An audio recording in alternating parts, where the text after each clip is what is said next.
Welcome once again. It is a glorious moment to extend my warm wishes on behalf of NIPID RC Kolkata. I want to convey my heartfelt gratitude to Mrs. Anuradha Dalmia ma'am, Director NIPID, and Major E.V. Ramkumar sir, Deputy Director Admin NIPID, for giving us opportunity to conduct this program. Thank you ma'am, thank you sir. I'd also like to thank Mr. T. Mugesh Sir, Officer in Charge NIPID RC Kolkata, for his continuous support and encouragement. Thank you very much, sir.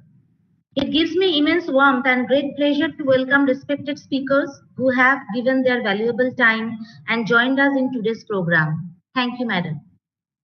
Before we begin this webinar, I would like to thank the organizing committee, especially Shilpa ma'am, Rahul sir, for their tremendous support, and all others of NIPID who sincerely committed to this event to make it a success. This event would have been impossible without the support of each and everyone present here. So thank you one and all. Thank you ma'am, thank you sir.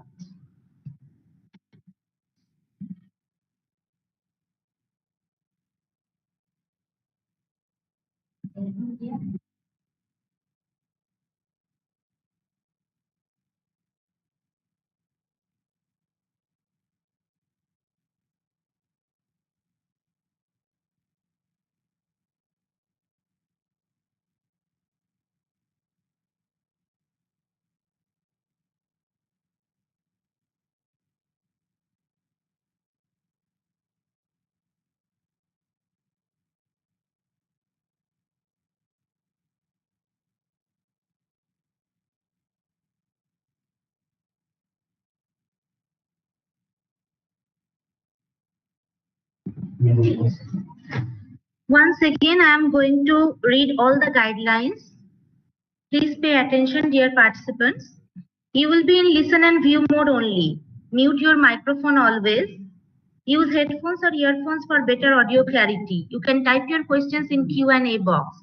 To ask a question directly to the presenter, you can raise hand. You may send in your questions at any time during the presentation and in Q&A box. We will collect those and address them at the end of the presentation. Feedback form will be given at the end of the program in chat box. All participants need to attend complete session for receiving e-certificates. E-certificate will be sent within 10 working days of the program. Participants who will be attending the session through YouTube Live. Link will be given in WhatsApp group, mail, and also in chat box, which I have already given. Participants who will be attending through YouTube Live can write their questions in comments section. Participants who have to write their full names and organization name in YouTube comment section and also need to attach a screenshot in feedback form. Thank you for listening.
Once again, I welcome you all and thank you for joining us here today. Today we are going to discuss about a very important and sensitive topic, which is sexual abuse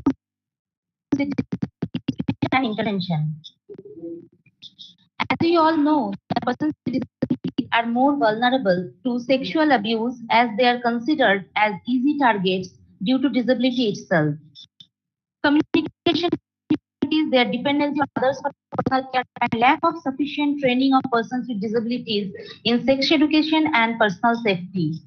While it is important to train persons with disabilities in protecting themselves from sexual abuse, it is also important for the caregivers, teachers, and professionals to know how to provide support and services to the victims of sexual abuse. Today, we have three distinguished resource persons among us who will be sharing their expert opinion regarding prevention and intervention of sexual abuse. So carefully, and you can type your questions in Q&A box at any time during the presentation. We will collect those and address them at the end of the session in panel discussion. Now we are going to start our technical session. To welcome Dr. Khushbu Haresh Chauhan. Welcome, ma'am. MBBS in 2011 from B.K. Patil Medical College, Ahmednagar. She has worked as casualty officer in Godrej Memorial Hospital, Mumbai, Houseman Pediatric Surgery Department, Lilavati Hospital, Mumbai, DP Medical College, Sassoon Hospital, Pune. She has worked as psychiatrist in V.S. Thane Civil Hospital, Thane. At present, she is working as consultant psychiatrist in Prayas De-Addiction Center, Ludhiana, Punjab. Madam will be discussing about sexual abuse, identification and medico-legal procedures. Thank you, ma'am, for accepting our invitation and taking out your precious time to attend this program. Thank you very much, ma'am, and welcome you once again. I request to start your session. Over to you, ma'am. Good morning, everyone. Yeah, thank you for the amazing introduction. I am glad that I'm a part of this because I know one of the speakers today, Kirti Sudha, and it has been a very important topic for both of us when we were working together. So I'm glad that I'm sharing this topic with you. So we will be talking about first of all sexual abuse. Sexual abuse in general, how it goes because it's more common in children and in disability people. And if it goes with the person who are adults, it is called as a rape and it has a whole different section that is there. So we will go for sexual abuse and we will go for the sexual abuse in disability people. So I would be also brushing around with the medical examinations, how it goes, and the medical legal things that the procedures that happens according to it. And few of the legal things we will talk about POSCO and RWD.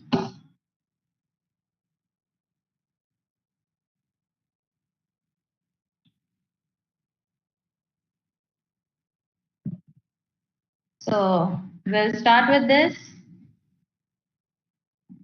Why do we have to talk about it? Because it is prevalent. It is not something that is not happening. We itself know there is a Hathras case right now that has happened, and it is the topic to be discussed, and it is the limelight of today that everyone should know. And it is an unfortunate thing that it is so much prevalent. So what is the sexual abuse?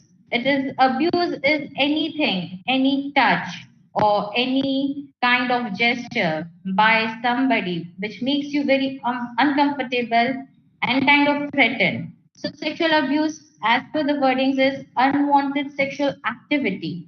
It may be physical, it may not be physical, but any kind of unwanted sexual activity in which the perpetrator, that is one of the offenders who is there present around the kid or the person, uses either a threat or touches inappropriately or take the advantage of the victim situation who are not able to consent for themselves. Sexual abuse and sexual assault, why it is different? Sexual abuse is a very benign ongoing process where the kid or the person is being abused on the daily or very frequent basis by the offender. It is a long process, it's an ongoing process. And sexual assault, it may be a one-time impulsive act that causes. So one time of act is called sexual assault, and sexual abuse is the offender is there, and it's an ongoing process. Now, why is it important as we were talking? So let me throw some limelight on the statistics because it's important to know why we are talking about it. So, according to the National Crime Record Bureau, it's Indian, it's 2018 years. So it is 109 children that are being sexually abused every single day. So if every single day this is the number, so it is not to be ignored. And it is said that from 2017 to 2018, the cases being reported has jumped over by 22%, a leap of 22% of abuses within a 1 year. We can't ignore this. This is a huge, huge, huge number. And in 2018, it was 21,605 cases reported, and these are the reported cases. So there are much more than the reported one, out of which others are girls, and 204 number was boys. And the most leading state in this crime for the sexual abuse is Maharashtra, and it's followed by Uttar Pradesh and Tamil Nadu. I guess Maharashtra it is on the lead because there has been increased reporting and there are more of the like city size over there and education is better out here. So that's why I guess the reporting is more. So it has came according to the statistics as Maharashtra being the highest. But I guess it is Uttar Pradesh, but the statistics does not count because the case reporting is very minimal in Uttar Pradesh, but the offenders are in huge number. And there are cases of child pornography in 2018 advocacies, 781 cases. So all these are huge number. So we have to keep an eye on it. We have to be aware of it. And what's more important now, what is going on in sexual abuse? The majority of victims that are there, they know their perpetrators. They are around them. And then there are boys who are more involved in it. That the cases reported are more as girls, but boys are more prone to be the victim of the sexual abuse. And it has been reported by our NCB. So in disability, what happens? In disability, there is a higher increase. Like all over disability, when we see, they are 7% more prone to the normal people for sexual abuse because they are disabled, and people think that when they are disabled, there is a sexuality problem, and they think that it's okay even if you're disabled. This is happening. What more we can do? If the victim is sorry, that is all we can do. And this has been reported in few of the cases and the studies that the disability has been associated with sexuality, like less of sexuality, and hence they are not even granted the proper justice they require. And 1 in 5 girls and 1 in 20 boys with the intellectual disabilities have been reported to be the victim of sexual abuse. Types of sexual abuse. What are the types? As I said, any kind of sexual activity. It may be physical or non-physical. It is a sexual abuse. So physical, what it comes? Physical, there's a touching of the child's private part by some unknown person or the known person against their will. And second, it's the making child touch their private parts or somebody else's private parts. So that is kind of the most common part of the sexual abuse, and it is the most severe form of the sexual abuse. Playing sexual games with the kid, it counts as a part of sexual abuse. And there are like frequent brushing against the child's body, hugging and kissing around them, and unwanted gestures that are there. They are part of the sexual abuse. What is non-physical? In non-physical, it comes like showing the pornography to the kid or the disabled person. And then there is exhibitionism, that showing of the private parts of yourself or some adults to the kid is the exhibitionism. And voyeurism is trying to see the kid change in the private or some. and asking them to change in front of them and be sexually excited is voyeurism. Use of explicit languages and sharing sexual comments is a kind of the sexual abuse that happens, and photographing the child in sexual poses for self satisfaction is a type of the sexual abuse. Now, who are the abusers? Abusers aren't far away because they are abusers and they are around the kid and it's an ongoing process. So, who all are prone? It's parents. It might be parents or the step parents. And kid has to be aware of it, and there has to be an outlet for them to talk because these are the most trusted people around them. They don't know because they see that whatever parents do, it is the right thing they taught, they teach them. So if the parents are there and they are doing this act, the kid is much confused whether it is a right act or a wrong act. They are not able to get it, and hence there is a fear whether to talk about it and not talk about it. Same goes for the close relatives and the neighbors. The kid who have the parents going out for the work and they are there taken care of by the relatives. It might be cousin, it might be uncles, it might be aunts, it might be their close neighbors who are coming and babysitting them or taking more or spending more time with them. They are the ones who are the abusers. Teenagers are more prone to be the abusers for the small kids because they are kind of exploring their age and they don't know, they are in the rebel phase, so they don't really know whether to listen to what the elders have said to them, whether what have they listened, because their urges are so instinctive. So they are more prone to be abusers because when they do it, there is a kind of excitement they get, or they learn something, or they think that it is something adventurous, and they continue doing this, and they are more prone to be the abusers, unknowingly or knowingly, but yeah, they opt to be the one.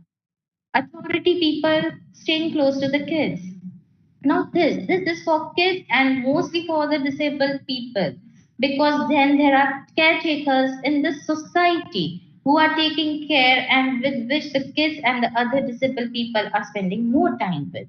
So we might go for like tuitions, there would be classes, the swimming community, the gym community, the babysitting part, the daycare part, the people who are taking your care of the kids for a very long time. They are the one who might be the abusers. And more authoritatively, like they take the authoritative position so that the kid has to listen to them. And then they think when they are saying it, it is for the betterment of the kid. And for the disabled people, it is the one who are taking care of their special needs, who are very close to it, because these abusers, they tend to make it a point that they are opportunistic. They take some such small opportunity, being the physical training teacher or being the drawing teacher or the music teacher. So they try to get those positions so that they can go into those activities and they can be opportunistic about the like the situation that okay, we can take advantage of it and we might be there.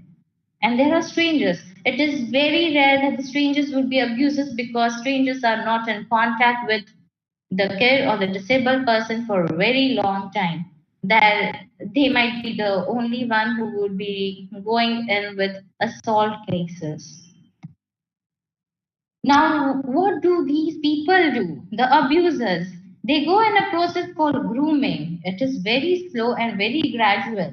They try to make a kid comfortable with them, earn their trust, even earn the trust of the family, and then try to make a point to spend a lot of time with the kid and try to do whatever they had decided to do.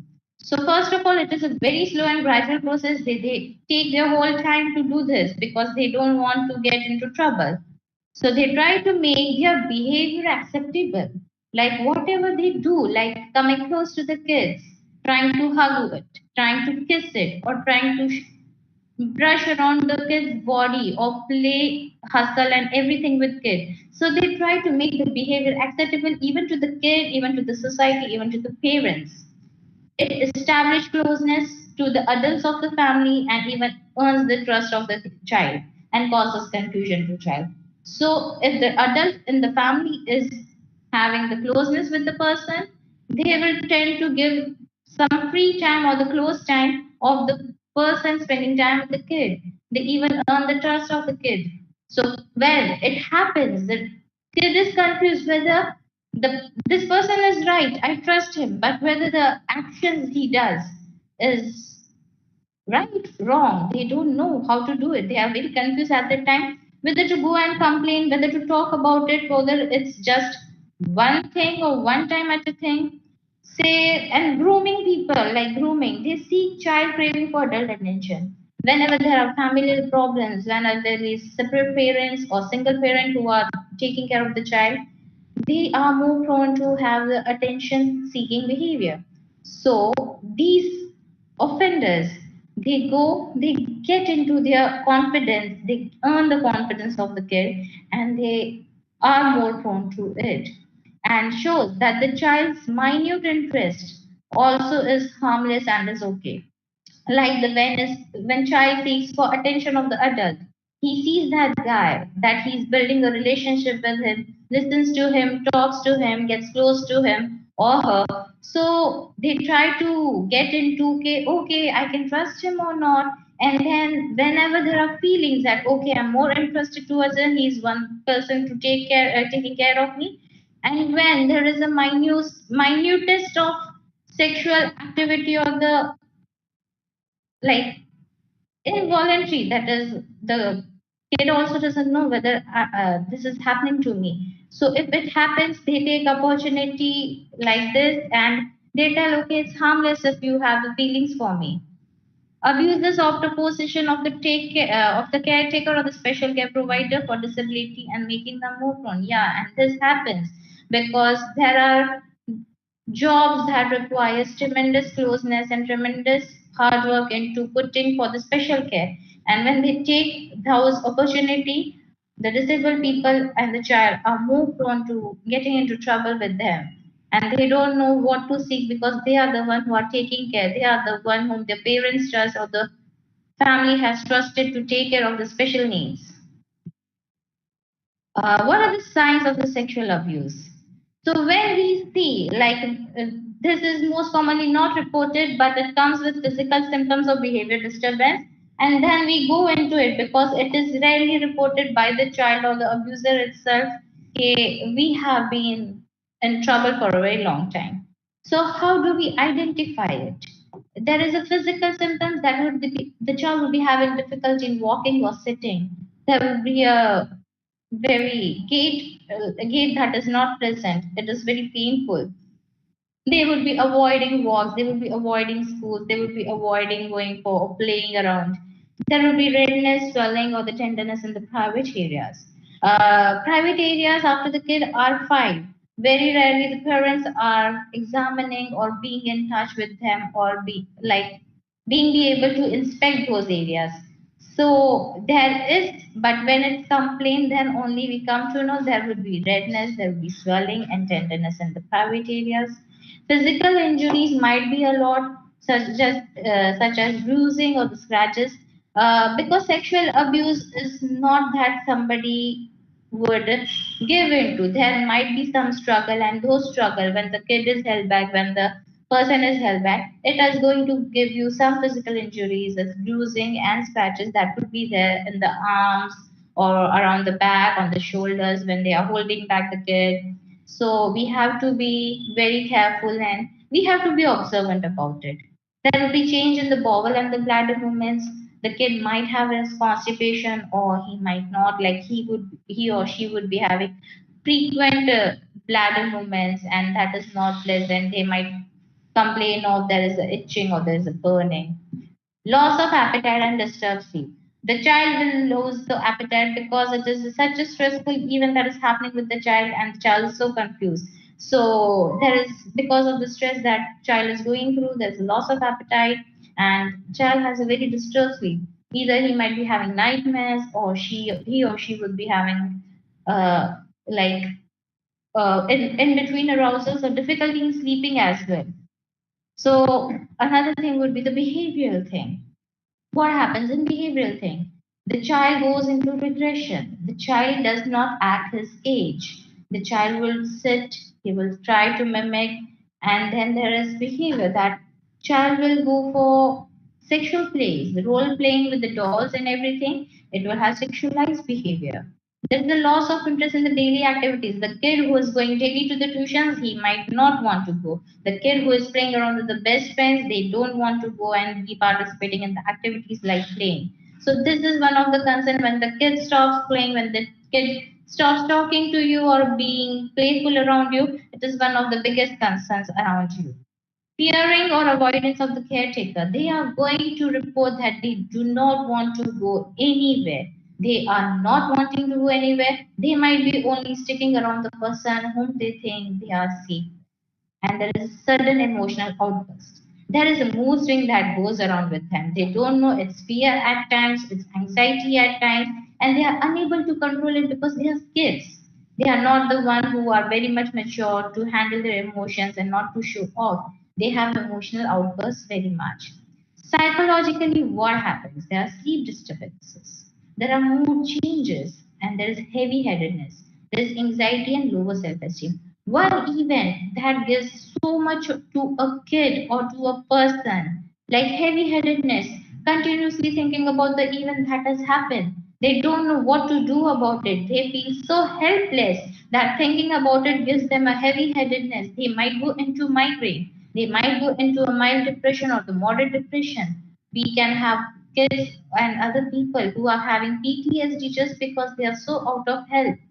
They are so anxious. Even a small kind of activity going around them, they find it suspicious.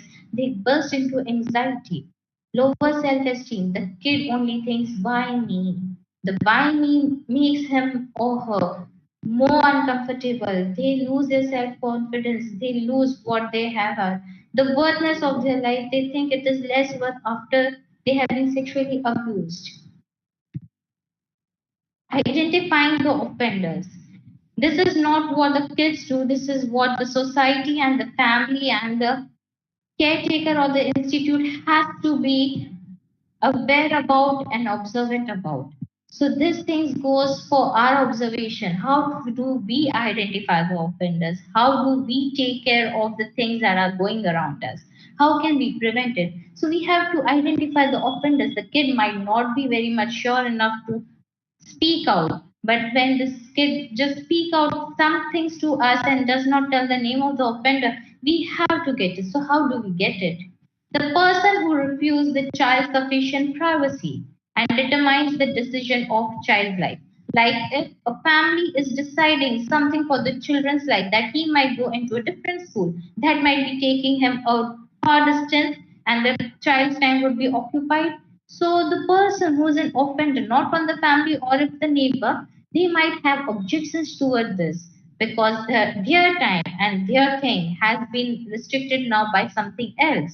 So the one who determines the decisions of child life, who interfere a lot, the one who refuses to give the child's privacy, that no, like even in the personal spaces of child where he is supposed to be or she is supposed to be playing around with friends, they take him and they play around with them, fondle around with them. They are the people who are first to be taken care of. Display a lot of physical affection even when refused and not wanted at that time. When a child refuses any kind of kissing, hugging, or a gesture of physical affection, and the person deliberately do against the will of the child, is the person who we have to be thinking and we have to keep an observation about. Interest of sexual development, how the kids grows, how it happens, what development is there, when the kid is having the menstrual period, when did she develop the breast, is it going to be the cervical pubic hairs or what, like every interest in minute details of sexual development, if somebody knows that, we have to be aware of it. The time alone with the child, a person who always asks for more time with the child and that too alone in privacy, it is the person who we need to be suspicious about. It offers to babysit the children most oftenly, and it is the most common case in India that they are going to the babysits and they are being abused around there, and we don't come to know because we trust them. Mostly spending time around with kids and teenagers. A person who is there. It's not all the people we will say, but yeah, with the suspicious behavior around the kids. and the person who's not with the people of his age or her age, but spending more time with the kids and the teenagers and being very close around them with appropriate touches all around and appropriate talks is to be thought about as an offender. Makes child feel about a special bond. The offenders, he often makes the child feel that they have a special relationship for which the child cannot talk about to anybody against his will.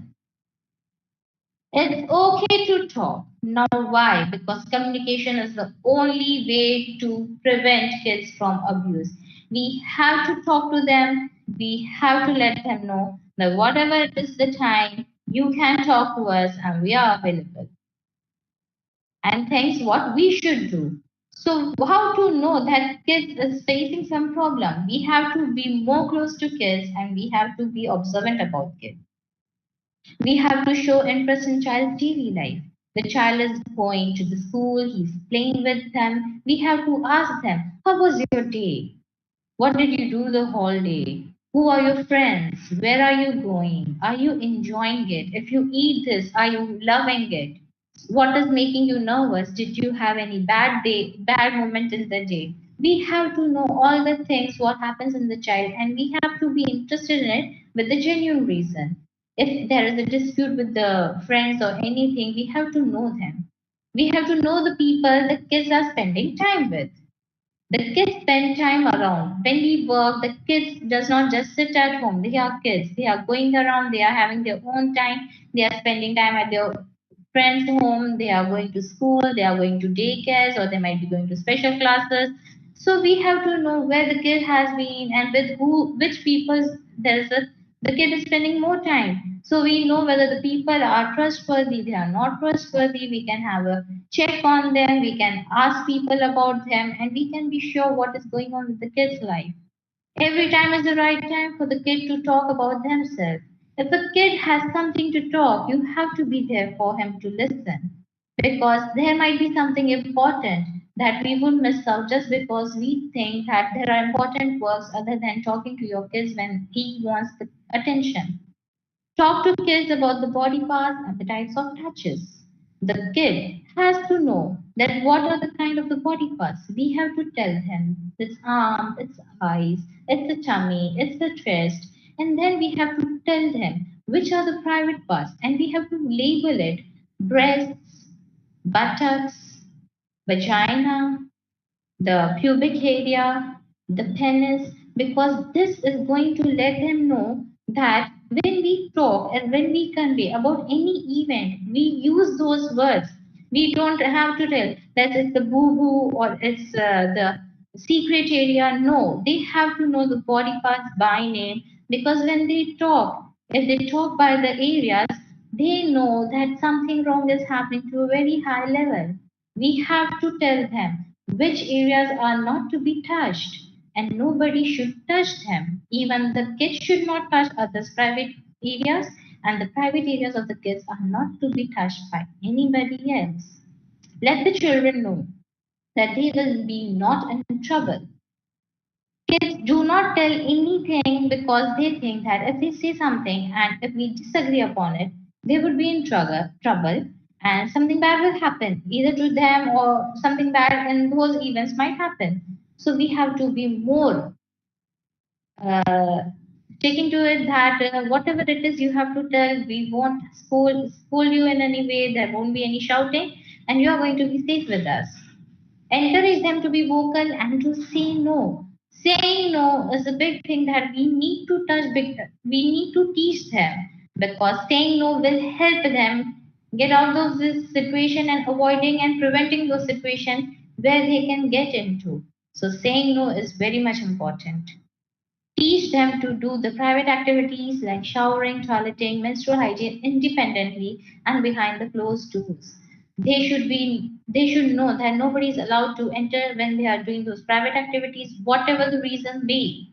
If it's disability, it's mental retardation, it's whatever it may be. A kid when can do the basic activities, other any involvement of any other person who's not known should not be entertained by any means. The kid has to do it independently behind the closed doors.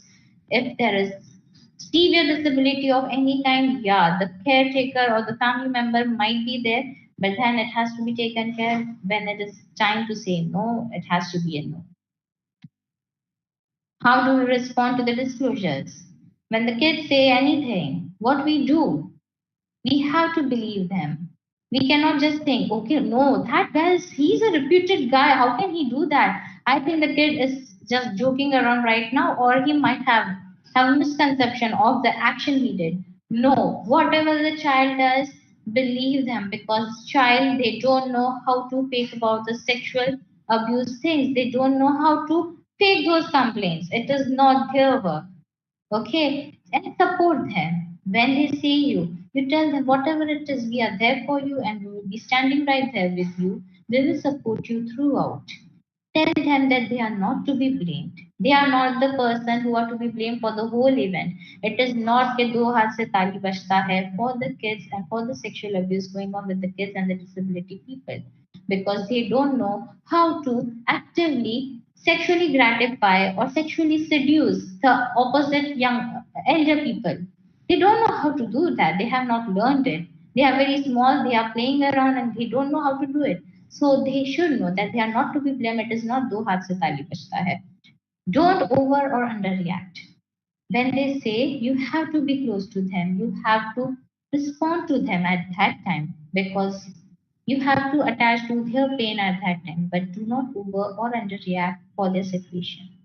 Let all the questioning be done by the authorities. You don't go into the details, because he might feel that he's comfortable or not comfortable, whether to talk about it to the parents or not, or to the close relatives. So let the details be handled. If the kids is by herself or himself telling about it is most welcome. But if it is not, try to be a mother, try to be the father, and just be close to him and support him. Avoid any kind of promises. Don't promise anything to the kid that we are going to do this and he will be having this. We are going for all the procedures that we will go through, but giving them promises will or might break the heart if the results are not according to what we expect or the child expects. Medical legal procedures. So now we will go into detail. How does it go? So first of all, there's a medical examination when a patient comes with you. So there is an FIR. So there are rules for it, that if there is somebody with a sexual abuse, how do we do it? We have to first see if there is an FIR related to it and the police have brought this. And if it not, if it is our duty that we are getting the patient for the first time, it has not been reported, either it might be brought for some other causes and we are the one first to know about it, then we have to examine the child and then we have to report it to the police. So this things has to be done. It is a medical legal aspect. You cannot let through it. If the victim is an adult and with a disability, they will decide whether they want to give a complaint or not. And in the child, they are the guardians who will tell that whether they want to complain or not. But right now, as per the Act of POCSO, we are mandatory on the position that if we are the first person to know about the sexual abuse of the kid, we have to report it, whether the parents say it or not. It is our duty and we have to do it. So, first we are going to have a complete history taking. We have to see what troubles the kid is going through or the patient is going through, and we have to rule out the what kind of sexual history, what are the sexual exposure they are having. Because there are kids who come with the bowel and the bladder complaints. There are kids who come with the complaint that they are having itching in the vaginal area, or there is a burning sensation while peeing, and they are brought with the physical symptoms. And once we examine it, we come to know that it's not just physical, there's something major going on. And it is when we have to report. Otherwise, there is a case that has already been found. We know that the child is a suspected one that has gone through some bad things, and we have to take care of those things. So, what do we see in the physical examination? Physical examination, there are a lot of, like there is the lot of, like we have to go from head to toe. whether there are pulling out of hairs, whether there are irregular hairs. We have to see whether the kid is having sleep disturbance, because there would be deep dark eye circles will be there. There would be marks around in the bodies. There might be bruises. There might be signs of fighting around, and there might be, if it is a violent one, we will have a lot of bruises around it. If it is a forced one, as in a sexual assault, there might be a signs, there might be fractures, there might be physical injuries that we have to write it down. Second thing we will go for will be the detailed genital and the private parts examination.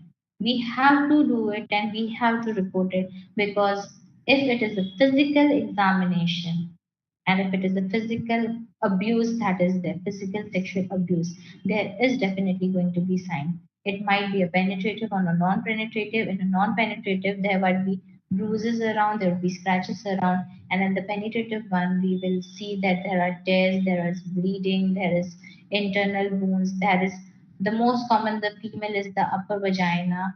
There is a tear in there. There is injuries to the upper vagina. So this we have to see whether the virginity is there is broken. For the male, we have to see whether there has been inner sex, whether they have been having penetrative injuries. So this we have to see and we have to go through. Psychological evaluation. We have to see, because these things happen when unexpected and they are very fearful about it, about the process going on. They are fearful about the event that has happened to them, the process they are doing right now, and the result that they might be having. So there is a kind of stress, but it might be managed by the parents itself. The parent would be very supportive and the child might be in a comfortable position. But at times it is very difficult for the child to accept something wrong has happened to them, and their whole life is going to depend upon the event that has happened to them without their fault. So we have to psychologically evaluate them, that are they in any kind of stress? Are they going through any other adjustment problems? Are they able to accept that there is an event happened with them, and then they are going through it, and they have to be strong enough, because they have to go through the legal procedure ahead of them, and they have to know about it, and we prepare them psychologically. So when we evaluate, we see whether the state of the mind of the kid or the person is very much normal, whether they are in their very good form, like mentally healthy and mentally they are accepting it, that okay, whatever it is. Psychological evaluation, we see whether they have any psychiatric problem, whether they are going through already any learning disability or autism spectrum disease, whether there is any uh, uh, like intellectual disabilities are there, because dyslexia and everything, the kid are more naughty, they are more punished. So whenever they say something, we tend to see that ये बदमाशी है, ये ऐसे ही करता होगा, मतलब there is nothing wrong that has happened with him, अगर उसको कुछ सजा मिली है तो मिली होगी. So we tend to just knock off those things when they complain. So we have to see whether all these things are around them or not. In intellectual disability, even if there is a female or male whose age is 32 or 40, whatever it may be, but the mental age is not above 18, then we does not consider their consent as a consent, because they are not in the mental state to give a consent. And if the mental age is below 18, then even the intellectual disability people goes under the POCSO Act. Testing for the sexually transmitted disease and pregnancy. These two things only happens even if there is a sexual activity or a penetrative activity. Otherwise, these two things are not going to happen. Sexually transmitted disease are mostly syphilis, chlamydial infection, trichomoniasis, hepatitis, and HIV. So these we have to rule out when somebody is suspected of having any kind of penetrative injury or any sexual abuse that has been reported. Because if these are things, then it is a surety that there has been a penetrative sexual injury. Collection of the necessary samples and the detailed reporting of the findings. When we do all these things, we take a history, we take the physical examination, we see the genital examination, there is a psychological evaluation, and what we do for all these things. We have to make all these things combined. We have to evaluate and we have to link these things.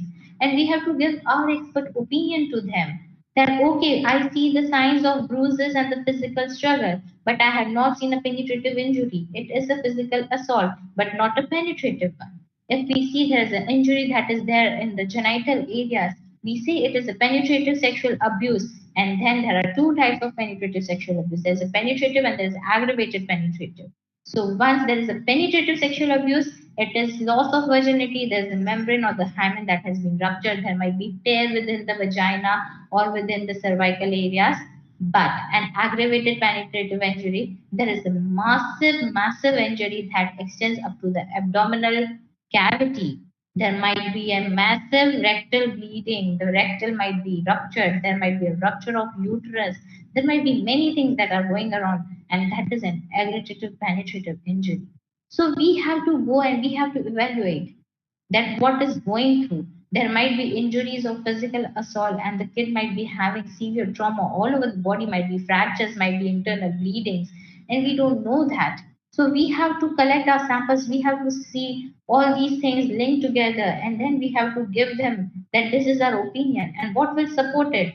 Our samples will support it. Our reporting will support it. Whatever sample we find that I think the patient is going to have a pregnancy because of it, we have to get the pregnancy test done. We have to get the ultrasonography done. We have to support our reporting with the medical examination and the other tests we do. So legislative provisions for the medical examination. Now, what happens when we go and we do medical examination? We are under some law because these are the legal cases. So according to 228A IPC, we are under the liability that we cannot disclose the name of the victim to anybody around. Defaming and disclosing the name of the victim is a severe offense.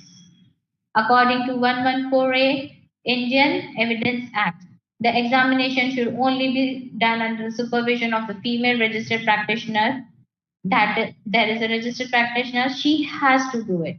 There's nobody else who's going to touch the patient. According to section 53A, the detailed examination has to be done in the government hospital and the local authorized hospitals by the registered female practitioner, and if the female practitioner is not available, then the male registered medical practitioner with the presence of any female attendant over there. And 53A Section 2, Part 2, the examination and the reporting has to be done without a delay. If the patient with the sexual abuse or the sexual assault is there and entitled for you to take care of and do the medical examination, without any further ado, you have to be there for them and you have to do it, because otherwise there is a loss of proof that the victims is having, because there are 2 days the victims goes for the police station and the other procedures, and they come to you. The late we do, we lose all the findings and all the samples that might be suggestive of the abuse. Challenges faced by the medical examination of the person with the disability. So when there is a disabled person, what happens for the medical examination when we do it? A person with physical limb deformity do not pose much of the problem because they know how to answer. We don't need an interpreter for their history taking is easy, and we can ask them for the consenting for the further procedures, and it is okay. So when there is a physical limb deformity, the medical examination does not pose much of a problem. When does it come? When examination and evaluation of the intellectual disability person comes. So we have to evaluate it for the fully. We have to get the history from the parents or the guardians completely. That what happens, what all the patient can do, how much long do you think is the problem? Is it a recent one just because of psychiatric illness, or the patient has an intellectual disability since birth? And the extent of disability is important, because if the patient is having a mild intellectual disability, they might be able to know what the sex is, what is the consent, what is sexual offense, and they know the good and the bad touch, and they can say no, and they can have a right to consent according to their mental age. So if it is mild and if the mental age comes above 18, so there is no need for us to say whether it is the sexual abuse that has to come under POXO. But if it is moderate to severe, when the mental age comes about 18, it is an offense and the consent does not matter. Special interpreters required for hearing and special and speaking ability. So when there are person with hearing disability or the one who cannot speak, then we need special interpreters, and it is very difficult for us to get the perfect history and perfect communication between the victim and the doctor. So there has to be a lot of work done because of it, because they are disabled, they are morally down, and they are gone through a big, huge wrong event. And then doing this with the doctor, it needs a lot of patience, a lot of faith, and making them comfortable is very difficult. Getting the exact history of the events and the consent for examination and evaluation. Yeah, that is the thing. When we have an intellectual disability person, okay, we go for mild to moderate. Getting the consent for the evaluation and doing those examinations is very difficult because the patient has to cooperate. And the consent, okay, consent can be taken from the guardian or the parents, but there has to be a rapport between the doctor and the patient. The patient should understand what we need to do, what we are asking, and what examination we would want to do. So the communication is a bit difficult while doing the examinations. Mostly the victims in intellectual disability or the development disability, the consent is obtained from the guardian. Yeah, that is to be done because they cannot. If they cannot consent for the sexual act, they are not able to consent for the normal things or the normal procedures. So we will throw a light on POXO Act 2012. POXO, what does it mean? The Protection of the Children Against Sexual Offences Act 2012. And why it has to be done? It has to be done because there has been a Nirbhaya case. And Nirbhaya case, one of the offender was a teenager. So he did not exactly fit into the criteria of giving the punishment. So the whole of the system, the judiciary system has to go through it. Now, how can we change and how to do things that are necessary because the judiciary system was not changing since the past few years. So now they have given one of the biggest and the very wonderful act to us, that is the Protection and the Children Against Sexual Offense. The act particularly rotates around that there is a kid whom you suspect or the kid complains that there has been a sexual abuse, and there is a whole lot of community around them to protect and to make it comfortable for them to get the justice. It might be the police, it might be the doctor, it might be the psychologist, it might be the counselors, it might be the special educators, it might be the lawyers, and it might be the judges. All of these people who are at the position of making a statement and helping the kid get the justice are going to be in the helping hand of the kid. POXO Act consider all type of sexual offences and punishment varied according to their types. There has been chapters in the POXO. So for the first chapter or the first or the second chapter, what do we see? We see that they have labeled that there is a sexual offences and these are the punishments for them. So for the sexual offences, there is physical and there is non-physical. Okay, so the non-physical goes into the pornography thing and the sexual voyeurism and everything, and the physical goes into two parts, that is aggravated and the non-aggravated physical penetrative sexual offenses.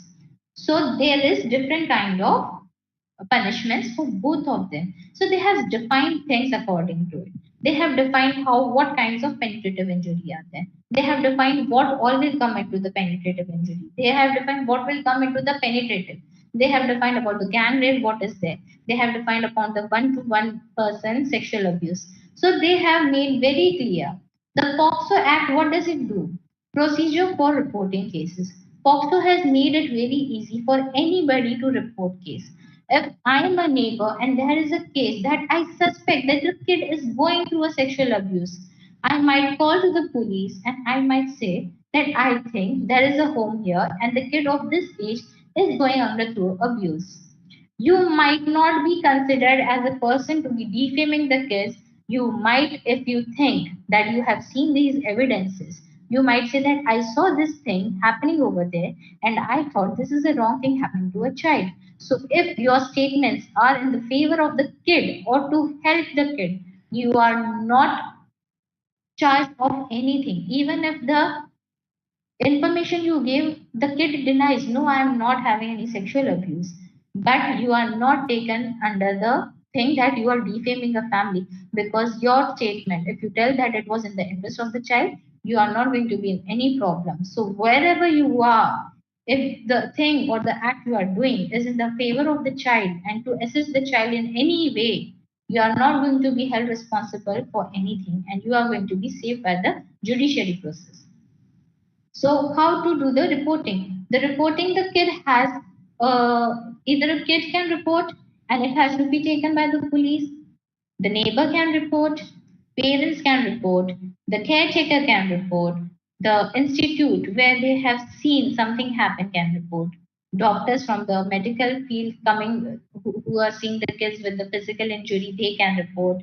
So these are the places where we can get the reporting of these cases. Procedure for recording the statements of child. The child is supposed to be, or the person with the disability, this is also for the disabled person, that they are mandated right now that they would be assisted in the recording of the statement wherever they want. They might get the recording of the statement done in their home or the place where they find it comfortable, or they might be asking for counselors or the special interpreters, and they are going to have a mandatory assistance there. And this is the thing that has came into the act in 2016 for the patients with the people with disability, that whatever they ask for by the has to be given or uh, assisted by the police with all those needs. So this has been maintained for the child and for the person with the disabilities. So recording of the statement is going to be wherever, like there has to be a comfort level between the patient, the kid and the doctor, or the kid and the lawyer, or the kid and the police, and they are going to do whatever the kid is feel like. If the kid feels like today he's not in a mood, he is very fearful, that day he might not be giving statements, and it is okay. He cannot force the child to give the statement. If the kid feels they are comfortable with the other people, they will ask other people and they will get their statements recorded. There are special courts because the kid is not supposed to see the offenders. They are exempted from seeing. They are going to the special courts, and the POXO Act, which has been registered. The proceedings go on a very high rate, and it is good change in the judiciary system that they are taking such cases and they are trying to give the justice as soon as possible. The procedure and the power of the special courts and the recording of the evidences. When the whole of the sessions are going through, these all things has to be recorded in the video audiovisual thing, because the kid and the judge is talking, and then there are offenders and the judge, they are talking, because there is no interaction between the kid and the offenders. So the whole procedure to be has to be reported and it has to be preserved. So there are recording of the evidences, there's recording of the whole of the sessions that takes place, and everything is made very much to the comfort of the kid. What are the invisible victims? Invisible victims are the victims in our society called the disability people. There is a stigma that is associated with the sexuality and disability, and that causes the access to the justice very difficult for them. According to studies that I have gone through, they have said that the patient with a disability is considered to have a very low sexuality. It is not the thing, but it has been considered, and it is the opinion of the society towards them. So once if there is a case like a female who is a 38-year-old and she's not having both her lower limbs. So when there is a reporting of that she has been sexually assaulted, and the person comes and he says that I'm very sorry that I did it, I won't be doing it again, the society thinks that disabled person already has a very low sexuality, and that is a myth. It is not like that. So they say what all you need, he said sorry and it is okay, and that has been the case. That is uh, 8 in 136 cases in Uttar Pradesh has been reported to have the justice given by that thing, that a patient has a disability, hence low sexuality, and the justice was difficult for them to be received. Recording of statement in home or the places of their choice and the assistant or the support they require. In India, now they have mandated everything out of after 2016. uske pehle there was no support to be given to them. Whatever would be there, there has been a bias about it that if there is a deaf and a dumb patient, so the interpreter was the family member, and then they thought the family member is a biased person, so we cannot trust. So the statements were also not genuinely considered by them. So there was a delayed justice or a difficult justice or might be no justice because there was a bias of the disability person. Interacting with police has to be done by different types of support. That is FOXO 2012 has mandated the provision. What I said that there has been interacting and then now it has been the thing that wherever the patients are with the disability or the people with the disability are they are complaining, all have to give the support. They have to come to the home. They can take the statement from there and they have to support the way the patient wants. They don't have to create a trouble for the patients with the disability. And this provision has started right now by 2016 and 2012, and it is a very nice process that has happened. But implementation, we don't know. The judicial system of India is for normal people also so happening. So I guess it is difficult to get into everything, but yeah, laws have been made and it should be implied strictly. Navigating the judicial process. It is very difficult. The disabled person, they almost do not know about their rights, what all they have, legal, what all they can ask for. So they don't know about it. They don't know how to go forward to it, whether they get a free aid or not, whether they get a free legal advisor or not. They don't know about it. So it's very difficult for them to navigate through it. They don't know what special laws might be. So difficult and other is difficulties obtaining compensation. In India, it is a process that okay, once you have put the case as an offender and you have put a case. So now you don't get the compensation unless the offender is given a statement that yeah, he is the one who's guilty. So till he is found guilty, till the case is going on, there is no compensation about anything to the patient. So that is one of the very difficult things because they are already disabled and going through some things. And if the disabled person by mistake or unfortunately gets pregnant or anything, there is no compensation for it that goes through it. And that is a sad thing. Now that this act is one of the very nice act that has been passed, and we know half of it, but yeah, what is going through here? Rights of Person with a Disability Act. It was passed in 2016. So what did we do? They did scheduled disabilities. They introduced it. There were only seven impairments that were first considered as disability, but now they have considered it and they have made 21 impairments and they are known as scheduled disability. And these are all certifiable disabilities. So once you are certified about the disability, you are entitled to the special care, you are entitled to the special acts, and you get the special treatment for all the legal actions or all the complaints that you file. So this has made their life very easy. Not easy because they have gone through a bad act. It's not an easy life. But yeah, going through the fight alone with themselves, they have now got support system with it. Outrage the modesty of a person with disability is to be punished under the act of sexual abuse, whatever it may be. It may be physical, it may be just a comment, it may be a bad comment about the person with the disability. Any kind of outrage of modesty of the person with disability is going to be punished under the law of sexual abuse. Protect them from all forms of abuse, violence, and exploitation. It might be physical violence, it might be exploitation, emotional exploitation, financial exploitation, it might be defaming, it may be anything. This law protects them from all kind of abuses, violences, and exploitation. And there are specific measures that are taken by the authorities. The authorities are going to be there. If there's a disabled person who is entitled that okay, I have gone through this, now there are going to be special authorities, the magistrate, the judicial authorities, the lawyers. They are going to go and have the very close association with the patient and get the patient comfortable and get them a justice. Establishing the procedures for reporting violence, creating awareness. free aids for relief from trauma. Now they have given this, that the procedure for establishing, matlab, how do we report? They have made the guidelines for them. They have started creating awareness about the RWG. They have given free aids for the relief. Like there is a aid relief right now, that is a Nirbhaya funds that is going through all the people who are going through the sexual abuse. So now there is funding of the authorities that are helping them out. So now the compensation thing that was a troublesome thing, now they are getting the funds from a different aids. Executive magistrate authorized to take the immediate action and provide the safe custody.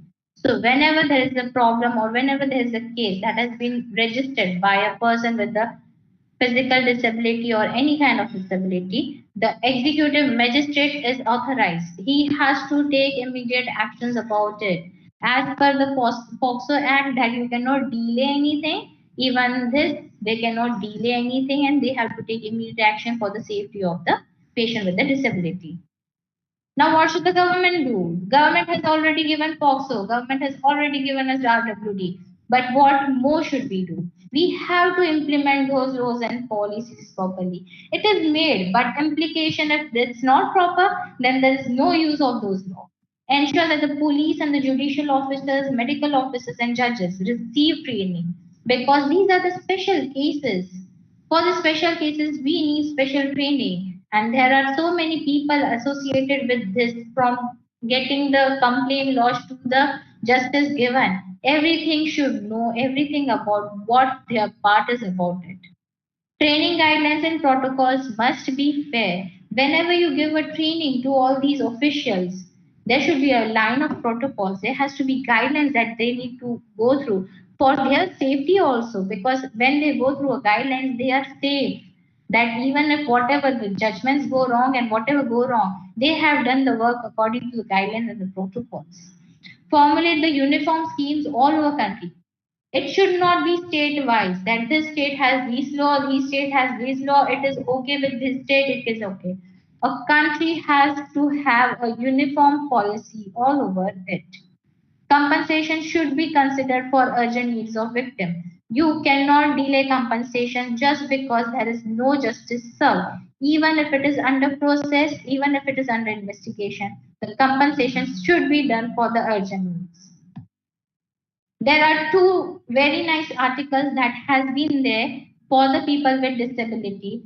That is Article 39A, enjoins the state to promote justice on equality, provide free legal aid, and ensure the opportunities for securing justice not denied to any citizen by reason of economic and other disability. Any person who has any disability or financial constraints, the government or the state has to give them a legal aid. They have to take them as a same person and they have to ensure that they are getting the justice and the justice was not prolonged and the justice are not denied because they are not having money or there is some other disability. So Article 39A, it ensures that person with disability gets everything despite of any constraints. And Article 41, the state shall endeavor to provide the right to work, education, and public assistance in case of unemployment. If something has gone wrong with the person with disability and they have been working somewhere, the state has to ensure that they get whatever there is needed, the basic needs. They cannot be left aloof from there. So, ending this, the strengthening community level child protection system is the key to prevention. Once we are not a strong system, once we are not a community level, we are not aware of anything happening around us, then there is no getting ahead because education and the society is the thing which will bring you forward. So, thank you. Let them have their trust not broken. And thank you for this piece. Thank you, ma'am, for this beautiful presentation and elaborate discussion. I'd Yeah. also like to thank you for your time and effort for being a part of this webinar. Thank you once again, ma'am. Okay. Now, I would request my co-moderator, Mr. Prem Kumar, Kolkata, to introduce our next speaker of today's program. Over to you, Prem, sir. Uh, Thank you, Momita ma'am. Good morning, all. Today, our second speaker is Mrs. Sukanya Venkatraman. She will be addressing the importance of training a person with a disability for prevention of sexual abuse and training strategies. Madam has 30 years of experience in various capacities training teacher, teachers SOD, and currently working as a principal SBP Special School from 2006. She has B.Ed and PG diploma in special education and also completed 14 modules on Special Olympic Learning Portal 2020. She acted as coordinator and supervisor in Special Olympic Bharat Maharashtra. She worked as a resource person in Nipid Regional Center, Navi Mumbai. She also acted as a guided in project of Nifid Khargar, Navi Mumbai. She has served as a president of Inner Wheel Club of Navi Mumbai Hillside for 2 terms and carried out many social services activities for the benefit of the society. Presently, she is carrying out child sexual abuse awareness program in regular school through the Inner Wheel district initiative titled as A First Safe and Unsafe Touch. She organized many awareness programs for parents and special educators of Navi Mumbai and Thane, along with the Inner Wheel team. He has received a district level award, Adarsh Shiksha Puraskar from the District of Social Welfare Department, Thane in 2007, and received Vocational Excellence Award jointly from Rotary Club and Inner Wheel Club of the Sunrise, Kharghar, Navi Mumbai in 2014. Welcome, ma'am. Thank you for joining us today. It is a great pleasure to have you here in our program. Thank you once again, ma'am. Now I would like to request Madam to start her session. Over to you, ma'am. Thank you so much, Mr. Prem Kumar. Uh, uh, First of all, I would like to express my gratitude to NEPED, RC Kolkata, and to Kirti Sudha for inviting me to this webinar as a resource person. Friends, let me tell you, first of all, I'm not an expert. I only have experience of working with persons with intellectual disabilities since the last 27 years. And I'm also a trained volunteer of ARPAN through our Innovil project Sparshek Ehsas. And through this, I have come in contact with regular school going children from the age group of 4 to 12, and I have carried out urban sessions on personal safety education to the children. So let me start off with my presentation. I know most of the points that I will be discussing here today will be the ones already discussed by Dr. Khushbu very elaborately. Friend, can I start sharing?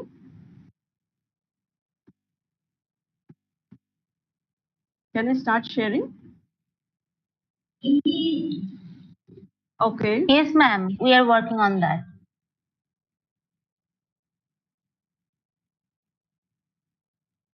Okay. So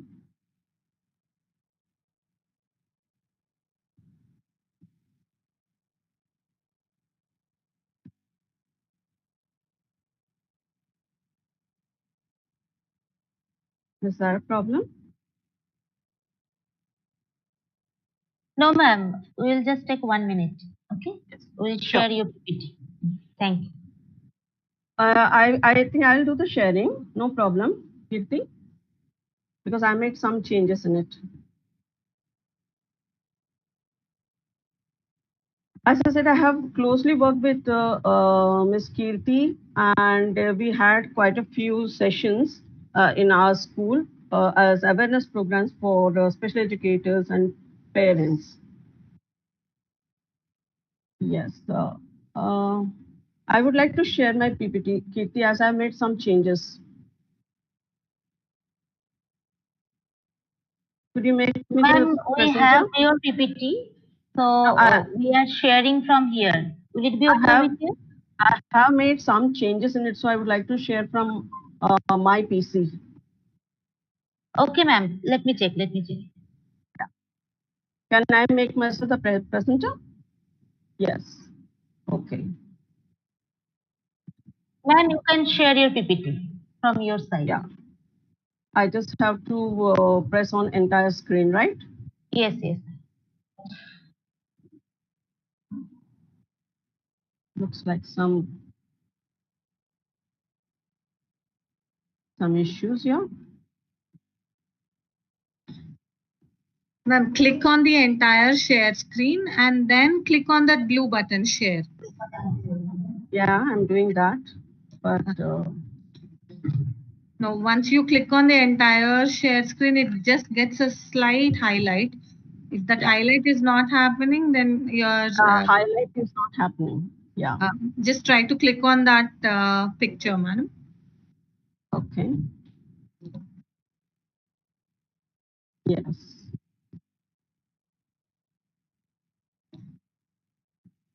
Yes. Now we are able to. Your screen is being shared. Yeah, you can open your PowerPoint now. Yes. Just let me know if you can see my PPT. Yes, yes, we are able to see your PowerPoint. You can make it into full screen slideshow mode. Yes. Yes, yes, it is seen. So as I said, friends, I'm not an expert in this field, but I have experience of working with persons with intellectual disabilities and carrying out sessions in regular schools, personal safety education sessions, also in special school, which becomes a little difficult for persons with intellectual disability to understand the concept very clearly. So why do we need to talk about sexual abuse? As very rightly put by Dr. Khushbu, I think we are very late. We are already very late, and we better talk about it because if we want to save our community, if we want to protect persons with disabilities, we need to talk about it. We need to bridge the gap, and we need to make them aware, make everyone aware of child sexual abuse. It's a global problem, and it is impacting the vulnerable population a lot. And people with disability become easy targets to sexual harassment and sexual abuse. So we already know what is abuse, any kind of physical abuse, any kind of ill treatment, emotional abuse, even neglect is a kind of abuse, and all sexual abuse, all these abuses result in the child's health, his development, personality, and his trust in people. So we already know what is child. Any act using child for the sexual gratification of the more powerful person is termed as sexual abuse. And Dr. Khushbu has already talked about these, so I won't go into much detail about the different types of abuse. Some that are called contact abuse, where there is penetrative sex or touching of body parts of the children and fondling with intent of sexual gratification.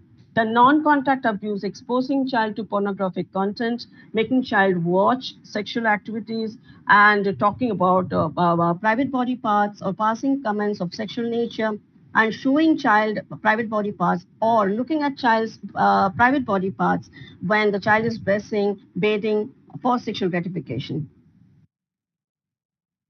Madam had already said, anyone can be the offender, irrespective of their caste, creed, culture, education, occupation, age, gender, personality. In fact, 50% of the offenders are very well known and trusted by the victims. How do we identify when a child is abused? It is very difficult. There is no sure way to determine unless the person speaks about it. But we know in the case of persons with disability, there are challenges. They are not able to speak about it. So there are certain indicators which we can keep in mind so that we become aware and alert when we come across such indicators. Behavioral. Children will be socially withdrawn. There will be increased hostility or aggression, or they may have over-pleasing behavior. They may want to please someone. There may be a drastic change in their performance or achievement pattern. They could have self-destructive behavior. This does not mean that if the person is having this kind of behavior, the person has certainly been abused. It is not so. But these are indicators which make us alert. Physical indicators are more obvious. Psychosomatic illness, person may not feel well, they may have stomach problems, indigestion. They may have pain or swelling in the genital area, repeated urinary infection. They may come across sexually transmitted infections. There could be rectal bleeding and pregnancy. Psychological indicators, they could have sleep problems, eating problem. Some may tend to eat more, some may not want to eat at all, and sleeping, they could have sleepless nights, or they may be overly sleeping to escape from, coming in contact with a person who was abused. There could be anxiety and indifference. People could be depressed. They could have suicidal attempts, and there would be extreme reaction to being bathed or to physical caregiving. These are indicators where we become aware and alert. Sexual indicators, there could be sexualized behavior, there could be early sexual activity and use of abusive sexual language. So why are persons with disabilities easy target to abuse? Naturally, because they are less likely to defend themselves. They are not able to defend themselves. They are not able to escape from the violent situation. They rely to a great extent on others for their own basic needs. Socially, they may be isolated, which puts them at a higher risk for sexual abuse. They may not be aware that this is a kind of a crime, and there could be limited vocabulary. They would not know what to say and how to say. They could, since they don't have that kind of terminology to use to indicate their feelings and express their thoughts and emotions. Lack of communication skills. This is a major barrier to disclosing abuse, and they may be perceived as having less intelligence, and hence they may not be credible witnesses for such abuse. They may be taught to be obedient. In many cases, children have a lot of hyperactive behavior, difficult, challenging behavior when they are trained to be obedient. So they continue to remain obedient, and they could have those difficult behavior patterns due to some trauma that they are experiencing. They never receive any kind of sex education. They do not have the required knowledge for naming their body parts, as very rightly put by Dr. Khushbu. We call our eyes eyes, we call our nose nose. We teach our children to name our body parts correctly, but we never teach the names of the private body parts to our children. We always have some peculiar terms like a boo boo or a shishu and other terms which are not appropriate. Why don't we start as a parent and teacher to start teaching our children to name their body parts correctly, so that it will help the child to in future indicate that somebody has touched this particular body part, or somebody has tried to tried any kind of abuse. It is very essential for us to teach these terms to our children. They do not have any knowledge about healthy relationship. They do not know how to protect themselves. They may not understand what is sexual or a non-sexual touch, what is a safe touch or an unsafe touch. There is no concept of consent. They do not understand what it is. They may be overly trusting of others, which happens most often in the case of persons with disability. They are very innocent, and they are very, they easily trust people. So it becomes very easy for the offender to manipulate them. Prevention is any day better than intervention. So what can we do to prevent this? First thing is to create awareness. Awareness about what? Awareness about sexual abuse, awareness about how it is becoming a global challenge now, and awareness among whom? Among parents, among teachers, caregivers, persons with disabilities. The entire community needs to become aware of this challenging situation. We need to become aware of what our children may be going through. We need to be aware of the indicators. Child sexual abuse awareness programs. As I said earlier, I was the president of Innovale Club of New Bombay Hillside twice, and Innovale District 314 had taken it upon itself to spread awareness about child sexual abuse in collaboration with Childline and ARPAN. ARPAN is an NGO which works for wiping out child sexual abuse from the face of earth. So they train volunteers like me and we carry out a personal safety education in schools for children from first standard to seventh standard. We talk to them about how to protect self. So through these experiences, I had gained a lot of experience and input. The slides that are prepared today are with the help of learning material I have received from Arpan. So what does Arpan say? It has come up with personal safety education for children in the age group of 3 to 14. Now there are e-modules available on the site for children in the age group of 3 to 7, 8 to 10, 11 to 13. As per the age, the content has been modified for adolescents, for caregivers, parents, and teachers too. The e-modules on the site are of 40 minutes. They are easy to use and share. The child can go through the course with their guardians. And the course talks about private body parts. They do not name the body parts, but they talk about parts that are covered by a swimsuit or parts that are covered by an undergarment. They talk about safety rules, and there are three characters in this course, Neha and Amir, who are 9 years old. And there is a pet dog named Chisa, which guides the children through the course. So what are those safety rules that this personal safety education talks about? It is never all right for anyone to touch, look at, or talk about our private body parts, except to keep them clean and healthy. And who helps them to keep it clean is most probably the mother or the caregiver. And to keep it healthy, sometimes we need to go to the doctor, and the doctor will examine the private parts only under the supervision of a mother or a guardian. And if someone still does all this above act, then it is time for the child to say no. We have to train our children to say no when they do not like any particular touch, or to get away or run away from that particular place or situation, and tell someone that they trust, and keep on telling till they believe. And it is very essential for us to let the victim know that it is not their fault. So how will the child know what is safe touch and what is unsafe touch? There is a lot of confusion in this. What is the safe touch? According to us, when somebody hugs us, when our mother hugs us, we feel good.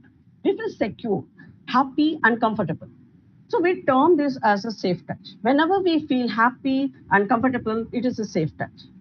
Then when it is unsafe touch is when you become confused, when you are uneasy, uncomfortable, you don't like it. Then for that particular person, that touch is unsafe. For example, there is a student who is wheelchair bound. She does not like to be assisted by a few attendants. She is very particular about the attendants who will help her. So that is her right. That is her choice. That does not mean that the others are approaching her with a sexual, thought. No.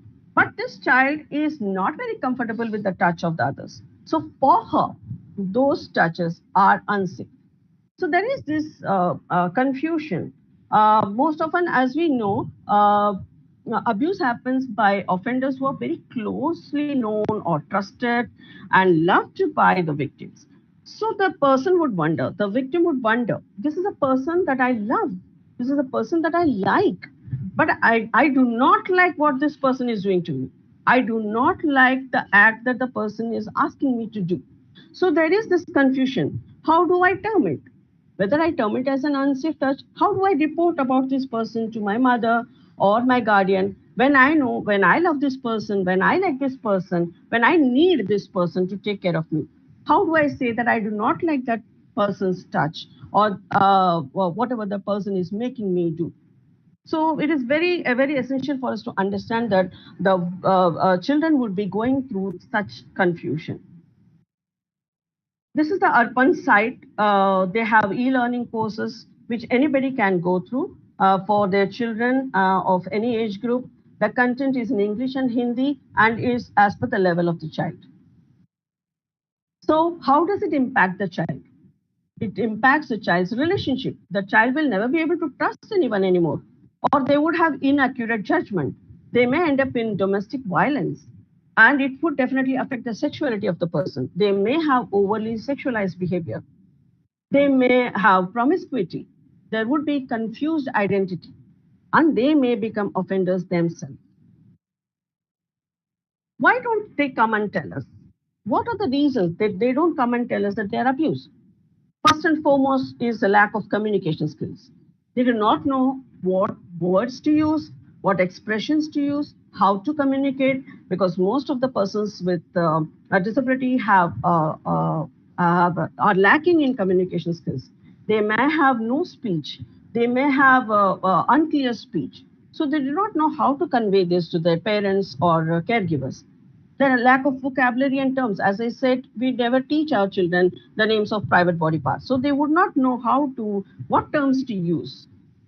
And they may not be easily believed. People may not believe them very easily. There is always this fear of being rejected because I'm going to report about a person I love, person who helps me. So what if that person never loves me, never, that person rejects me? There is always this fear. And some may like the attention that they are receiving and may not consider it as wrong because we know persons with disability are often not given much attention, healthy attention at home or in the society. So they may be seeking this attention to please themselves. So they may not consider it as wrong. So that's why they never come and tell us. How do we handle a disclosure? When somebody comes and tells us, what do we do? First thing is to keep ourselves calm. We have to give the reassurance and the positive response to the person. We have to demonstrate that we believe the child. We have to reassure them that we will help them. And we have to be very, very, very honest in our approach and avoid touching the child because they may not like it, and always ask permission before touching a child. Emphasize that it is never the child's fault. Yes, never promise to keep it a secret because sometimes you cannot keep it a secret. As Dr. Khushbu said, we will have to report it. The minute we come to know about an abuse, we need to report it. So we cannot promise the child that we would keep it a secret, but we have to explain to that person that we may have to report it to the required agencies, to the required person. So we have to discuss about the issues only with the person who is required to know. We should never make it as a staff room gossip item or a kitty party gossip item. What should we not do? We should never panic. I know as a mother and as parents, we may tend to panic, we may tend to withdraw, we may tend to start worrying about it. We may start to blame the person with disability and we may overreact, but we need to keep a control on all of these things. And we never should pressurize the victim to talk.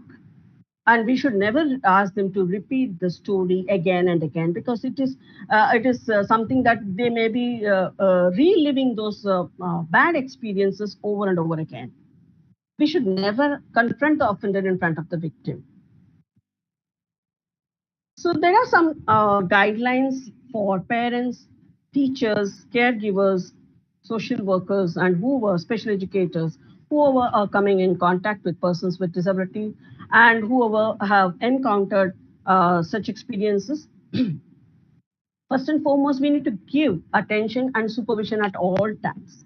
Yes, as a special educator, as a person working in a school, I know how alert and aware we have to be in our school to keep a watch on everything, whatever is happening, wherever the child is going, whether the child is going to the washroom alone or is somebody going with it. Is there an attendant waiting outside the washroom to see that not two people are entering one washroom? So we need to be very attentive. We need to continuously supervise as a parent and as a special educator. We need to educate the persons with disabilities regarding privacy while toileting, dressing, and bathing. This we must start off at a very early age and use these daily events to talk about the private body parts and why we keep it covered, why people should not touch our private body parts, and why we need to report when somebody does so. We must avoid too much of physical touching, too much of hugging and kissing, as our children never learn. So we need to become role models. When we teach our child, and it is okay to greet by saying namaste, which is a very healthy way of greeting rather than hugging or kissing. We should not allow the child to be carried unnecessarily or make the child sit on the lap. It is always better to teach our children all these things from a very young age. We must be alert and aware at all times. We must become aware of the child's environment, right? Like I said, where is the child going? To the school, whom is the child sitting with, spending time with? Or is the child going to the park? Is somebody there to supervise the child? Do you know your child's schedule? We must keep ourselves updated regarding any change in the child's program or schedule. You must know who your child's friends are, whom the child is spending time with, people coming in contact with the child. We must continuously talk to the child every day about what happened today in school, what happened in the party today, or whom did you meet, who are the people you came in contact with. Not being very intrusive or very inquisitive, but we must keep the conversation going to know that if there is something wrong, the child will come up and speak to us. We must encourage open communication. We must let our child know that we are open to discussion without being judgmental. And let us answer questions honestly and age appropriately. Sometimes children are very curious to know about the private body part of self or other gender. So we need to give age appropriate responses and be very honest in our response. Let us respect child's feeling and give unconditional love. Like I said, children may have their own likes and dislikes. We need to respect that. We need to respect, oh, that particular person does not want to be guided by this attendant, so let us not do that. Let us not put that person in that person's care for some time. Let us see why that person does not like it. Let us respect. If we note any change in behavior, let us talk to them about it. Let us find out what is bothering them. Let us respect child's feeling, likes and dislikes. Very, very important. Also, let us talk about ourselves, our feelings to the child. Like sometimes we also don't like certain things. What do we do when we don't like something, when we don't like someone? How do we cope up with it? Children need to know that it is okay to like or dislike something or someone. Very important is to listen to our child. Sometimes our children are not very clear. Their speech may not be very clear. They may be trying to tell us something, but we are not able to understand. So we need to listen or observe the child's behavior and be very alert to that. Let's teach our child about personal safety right from a very young age. We have to teach about safe and unsafe touch. What is safe and what is unsafe for the child?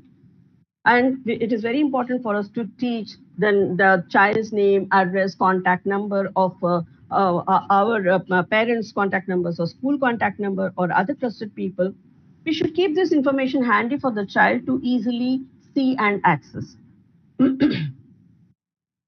About POXO, already Dr. Khushbu has spoken in detail about it when it came to force and how what a child-friendly law it is, which is very good for the present situation, and that gives complete security to the children. And there's one particular clause in this chapter 6 that says that the magistrate or the police officer, as the case may be, may, in the case of child having a mental or a physical disability, seek the assistance of a special educator or any person familiar with the manner of communication of the child or an expert in that field, having such qualification. I won't go into much in that. I would like to talk about a particular incident regarding this intervention by a special educator. There was a child, that is a child less than 10-year-old, living in a village with her mother, sister, and brother. This child would love to eat. She was intellectually challenged. She was abused by her own kaka.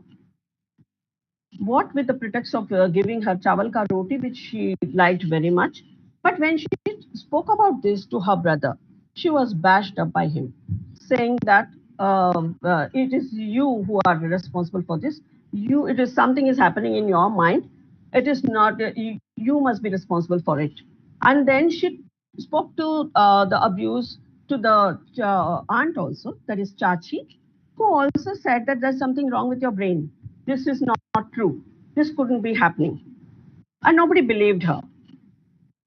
And she was continuously abused by four other members who were close relatives. Since the mother was unwell and unaware of what was happening with her child, she did not get any kind of help from the family. She ran away from home.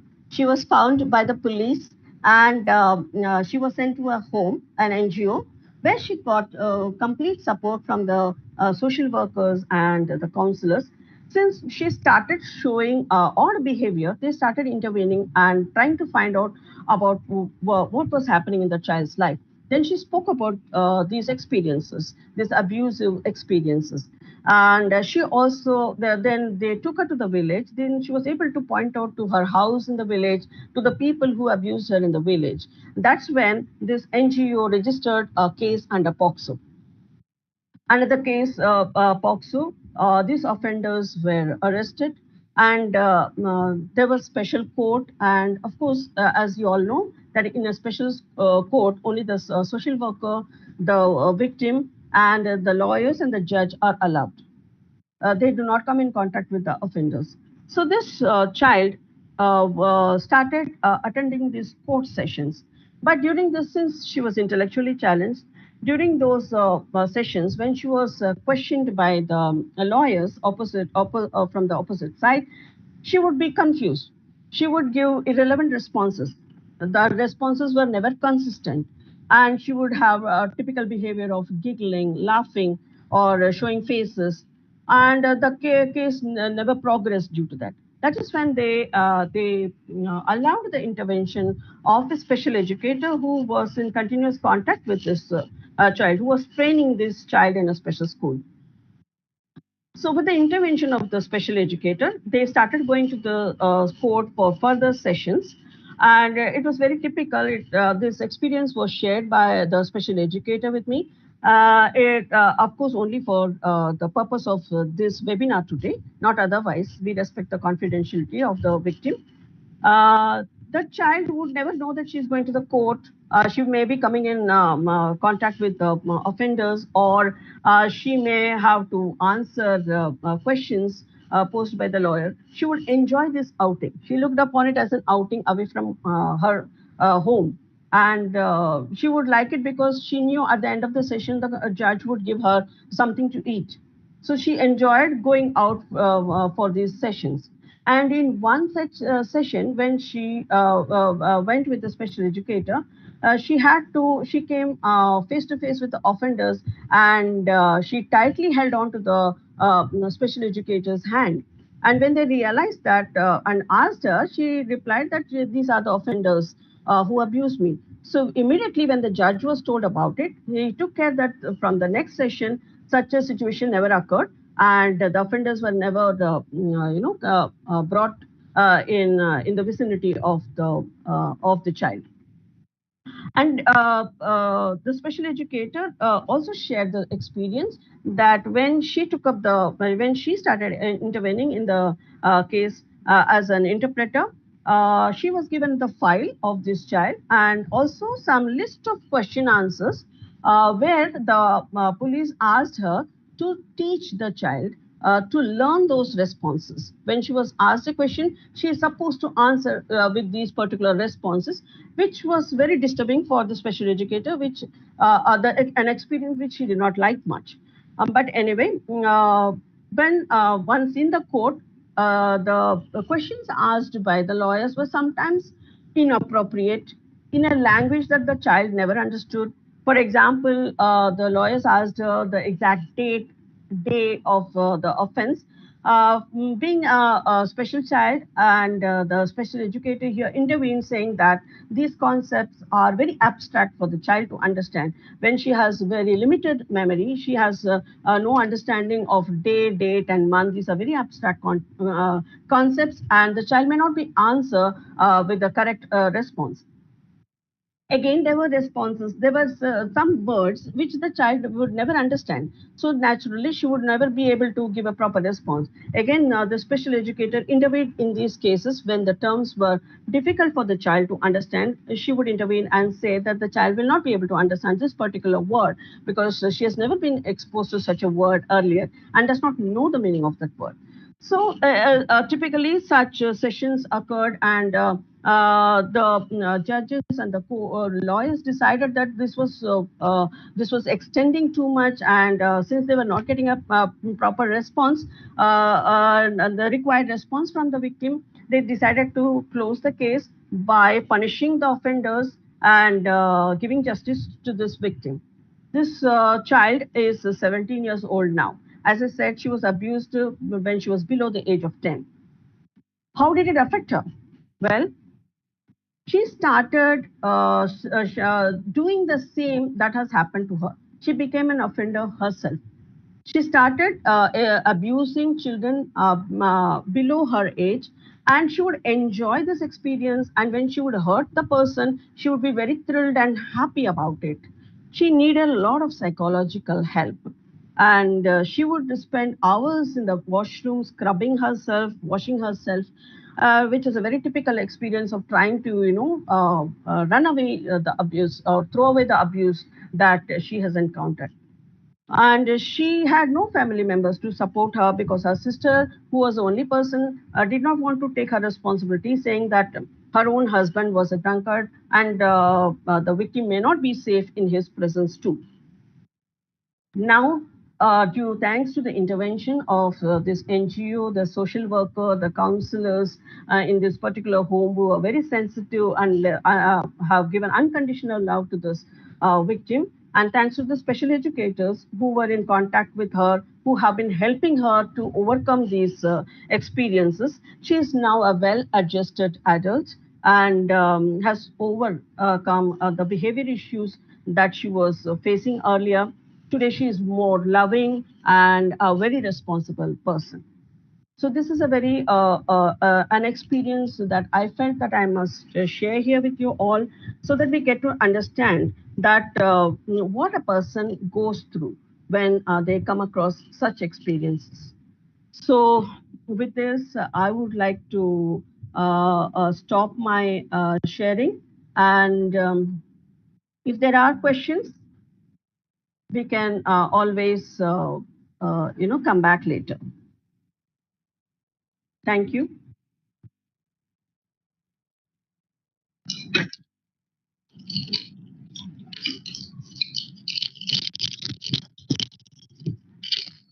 Thank you, ma'am.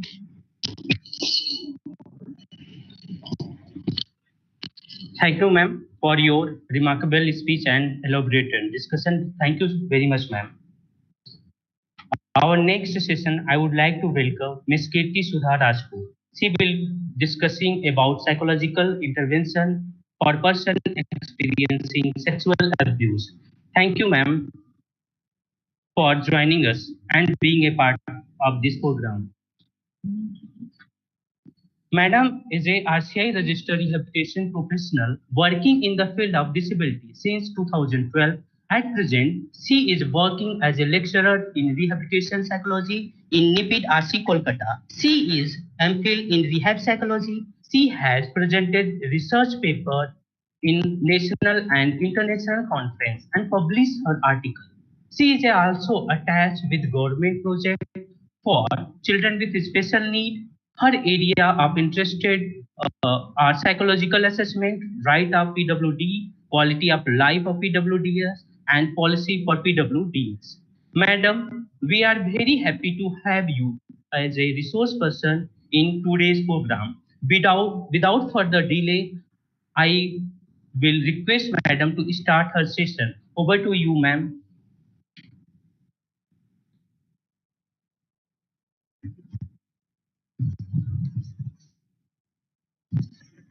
Thank you, Mr. Prem Kumar. Thank you so much. So now we have already heard about what is sexual abuse, how it is related or seen in persons with disabilities, and how it affects the physique, the body, and the mind as well. Also, Sukanna ma'am has already discussed about how a person with disability gets affected when the person is sexually abused. Now I'll be talking about the psychological intervention for persons who experience sexual abuse.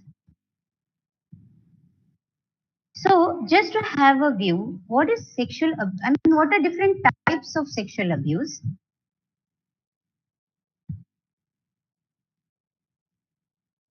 Yeah, so I'll be talking about types of sexual abuse, what are the stages of responses, then psychological impact of sexual abuse on a long term, caregivers' responses to sexual abuse, the caregivers of persons who experience sexual abuse, then the prevention of sexual abuse among PWDs. This point is already covered in detail by Sukanya ma'am, so I'll just touch upon it.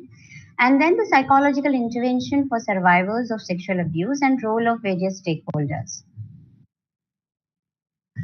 So, what are different types of sexual abuse? It includes exhibitionism, like exhibiting your personal, private body parts, uh, giving an unwanted sexual touch, producing and sharing pornographic images or videos, off-scene phone calls and text messages or digital interaction with the person, forcing a person to perform sexual act, attempted rape and rape. These are a range of sexual abuse acts.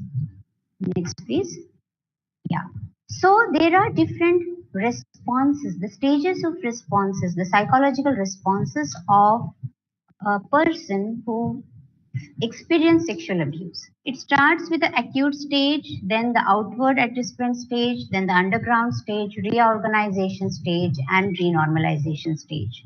And though I say that renormalization stage, this new normal at this stage is not always the same as earlier. Let us see these stages in detail.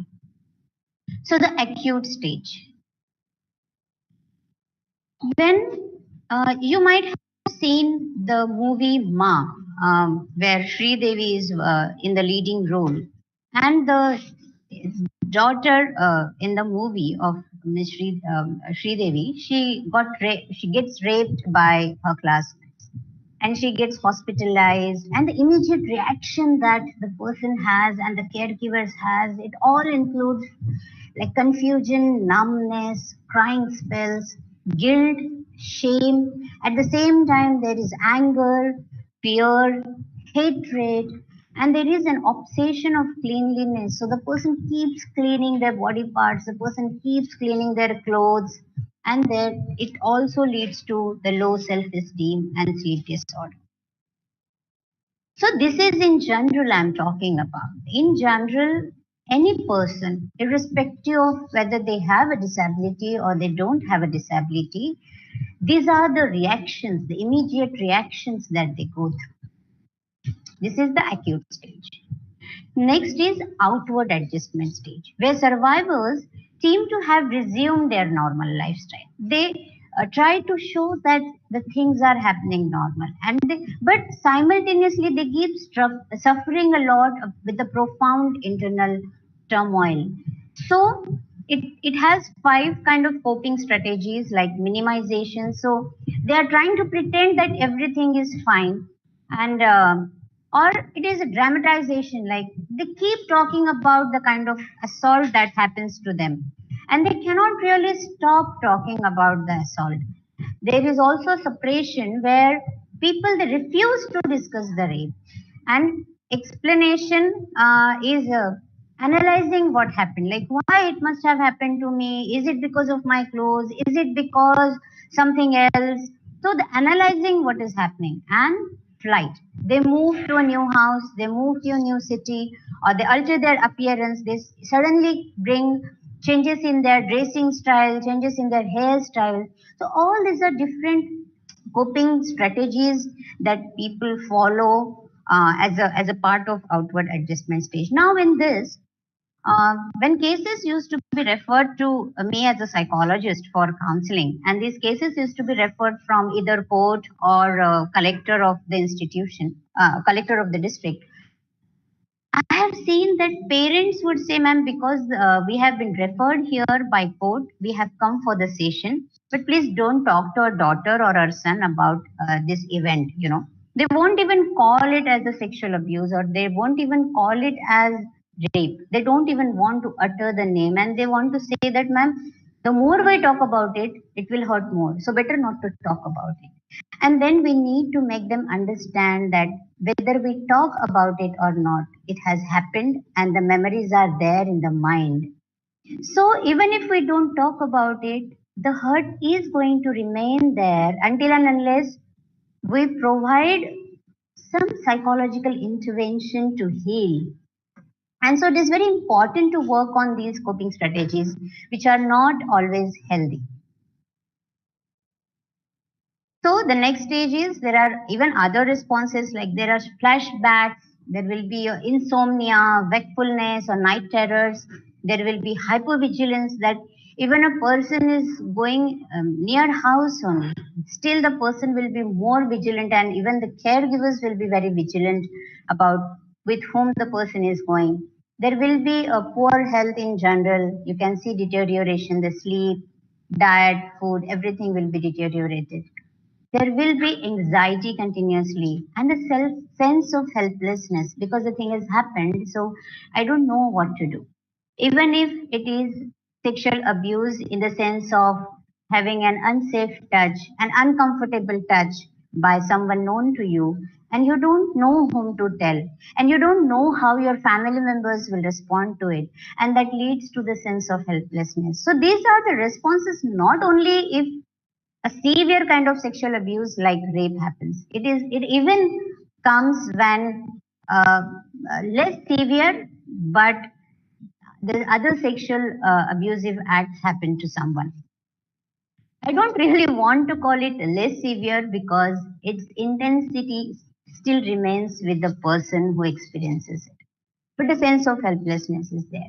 And then the inability to maintain previously close relationships, because somewhere that mistrust start developing. You find it very difficult to trust on anybody.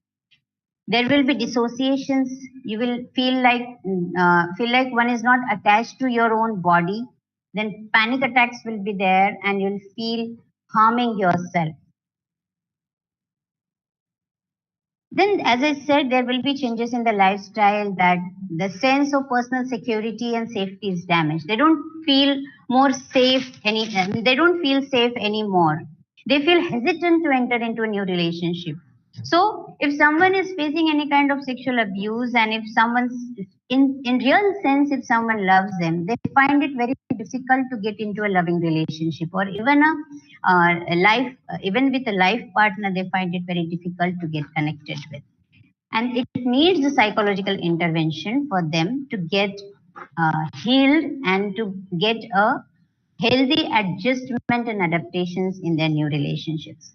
Questioning their sexual identity, especially if a rape or sexual abuse is happened to male or those who are transgender, they even have they raise a question in their mind about their own sexual identity or their sexual orientation. Then their sexual relationship becomes disturbed, and many survivors are reported that they were unable to establish a normal sexual relationship with their like life partners. So these kind of difficulties or changes in lifestyle happens. Next. Then the underground stage, where victims attempt to return their lives as if nothing has happened. So it is a kind of denial, it is a kind of trying to erase the event from the life and to say that everything is just as it was. And it may block thoughts of the assault from their minds, and may not want to talk about the incident, and they don't want to even think of it, and which rather increases their psychological suffering in this. The victims may have difficulty in concentrating, and they may get into depression, dissociation, and trying to get back to their lives before the assault. And the underground stage may last for years, and the victim seems as though they are over it. So they pretend that they're over it, but still they feel the suffering, they feel the pain in it.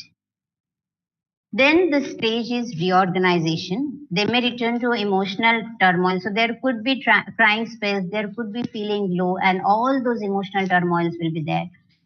The return of emotional pain can extremely frighten people at this stage, and their fears and phobias may develop. They may be related specifically to the assailant or the circumstances or the attack, or they may be much more generalized. The fears and phobias may be much more generalized.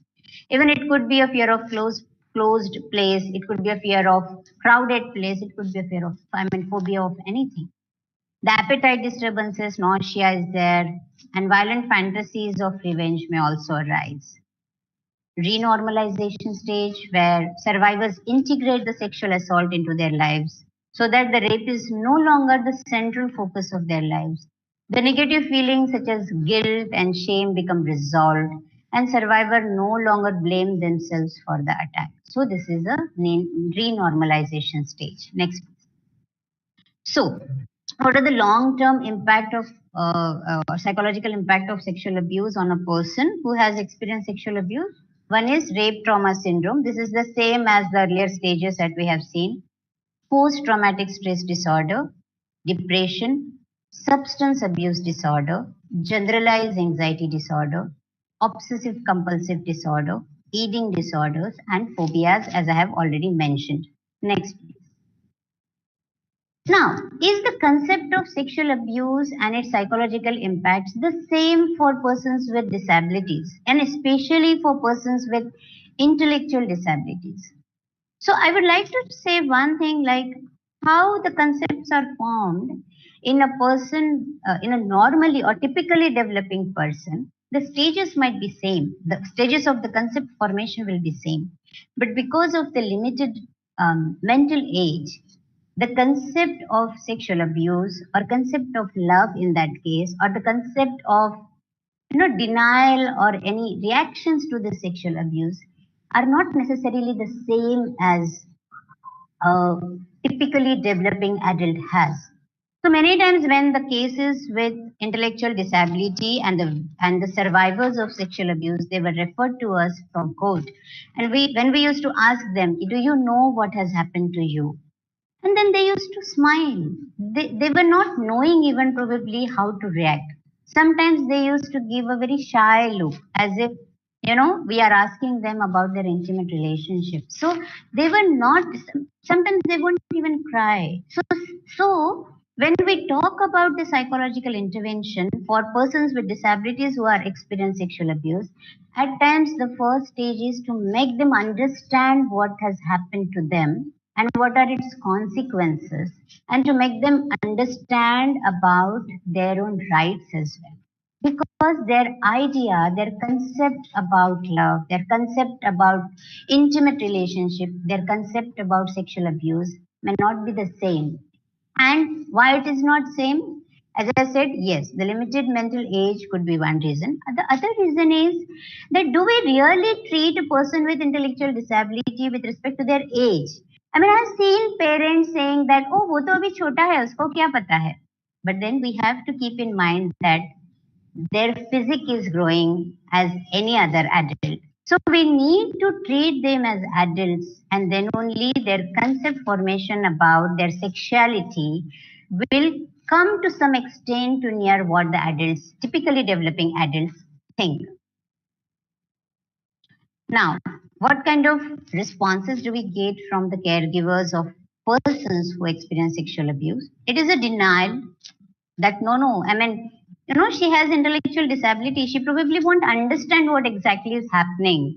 So denial, blame, that तुमको नहीं समझता है, तुम क्यों अकेली गई? So it's a blame, shame, then a guilt that what kind of mother I am? I cannot protect my child. Helplessness, especially when they are close family members and they don't know whether they can escape from the family or not. The helplessness, hopelessness, that now the life, I mean, the important part of life is gone. That is the feeling. And then they feel hopelessness, that nothing is left. Depression, anxiety, and insomnia. Next. So, prevention of sexual abuse among PWDs. Till now, we have seen what are the responses and what are the psychological impacts of sexual abuse on the person who is experiencing it, as well as on the caregivers of the person. Now, let's come to the prevention. I was conducting a research on menstrual health management skills of persons with women with intellectual disabilities, and many parents tell me that ma'am इसको तो कुछ समझता नहीं है, हमने तो इसका थैली निकाल दिया, बच्चादानी निकाल दिया, क्योंकि कल चल के कुछ ऊंच नीच हो जाएगा तो. So my question is sterilization or hysterectomy really a solution for prevention of sexual abuse of person with disabilities? I mean, just if you remove uterus, is not the person still vulnerable for any kind of sexual abuse? We need to really think on this. And we need to make the parents of persons with disabilities understand that hysterectomy or sterilization is not at all related to prevention of sexual abuse. Next, please. So, what has to be done? This is already shared by Sukanya ma'am, so I'll just read it out. Sex education to persons with disabilities, and we have to answer their queries since the time they start asking us questions. Role model practicing privacy. So the family members need to maintain the privacy while changing the clothes or, while having intimate relationship in front of people with disabilities, especially people with intellectual disabilities. We cannot assume that, their intelligence is poor, they don't understand. We cannot assume that. Paying attention to warning signs, and we have to act accordingly. This has already been discussed in detail. Now, what are the barriers in providing psychological intervention? The stigma, how to talk about it. How shall I tell that my child has faced sexual abuse? Victimization, that, oh shit, now it has happened and nothing can be done. Blame, fear, denial that, no, nothing like that can happen and it's just a thought. I mean, it is misunderstood by my child with disability. Lack of interest and lack of sensible response or lack of sensible reporting about sexual abuse, especially in case of people with disability. What kind of intervention has to be provided? First is developing readiness to take intervention and therapy. Because as I've mentioned that they say don't talk about it, man. Because the court has sent, we have come, we will sit here for 15 minutes. You please write some report and give. Please don't talk about it, especially to our child, please don't talk. But then they need to understand that intervention will not make them more suffer, but rather it will help them to heal completely or heal holistically and will help them to reduce their suffering after sexual abuse. We need to help them to develop trust about oneself and about the environment. The intervention is required to be adherent to the intervention, to follow the intervention, the counseling, the therapy. We also need the intervention to prepare the victim or the survivor for the legal procedures, especially persons with disabilities. They may not exactly understand what the legal procedures are and how will it go. So with the help of special educators, we need to make them understand the whole concept and whole legal procedure. The psychological interventions include cognitive behavior therapy because there will be a lot of automatic negative thoughts. There will be a lot of faulty thinking after experiencing sexual abuse. And there would be generalization of the thoughts that needs to be dealt through the cognitive behavior therapy. The family counseling is very much important because it's not just the hurt or the psychological impact on the person, but also on the family members. So the family counseling is important. Mindfulness will help a lot to regain the self-esteem and confidence within and to make oneself feel connected to oneself.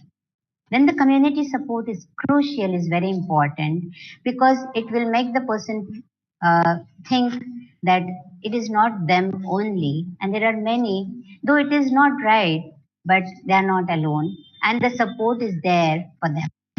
Next, please. So, what are the role of various stakeholders?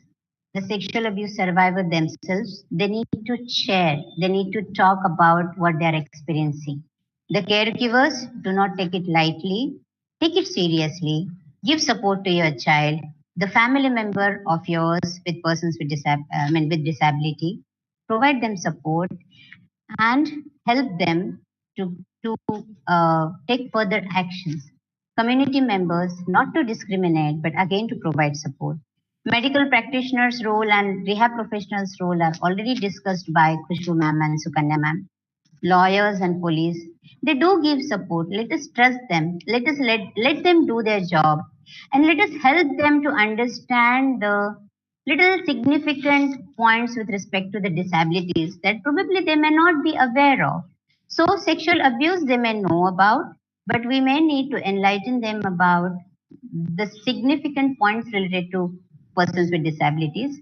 And policymakers, we are still waiting for more policies to prevent sexual abuse. And we all academicians and we all people who are working with persons with disability can contribute in this policy making. So I'll stop here. Thank you so much. I would just say that prevention of sexual abuse is possible. What we need to do is we need to break the silence together and have to talk about it. Thank you so much.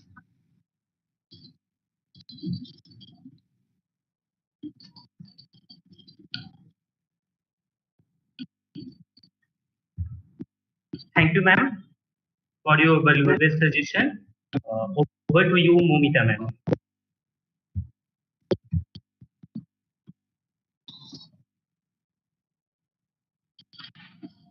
Thank you, Prince. Now, this is our question answer session. After listening to our eminent speakers, now this is the time for panel discussion and question answer round. I would like to request all the persons and participants with us during practice session. And we have received many questions from participants in chat box, Zoho chat box, and as well as in YouTube comment section. We try to address most of the questions very relevant, very important regarding the topic. So once again, I would like to request participants if they can raise their hands to ask the question directly or speak out. So let us go to the questions around.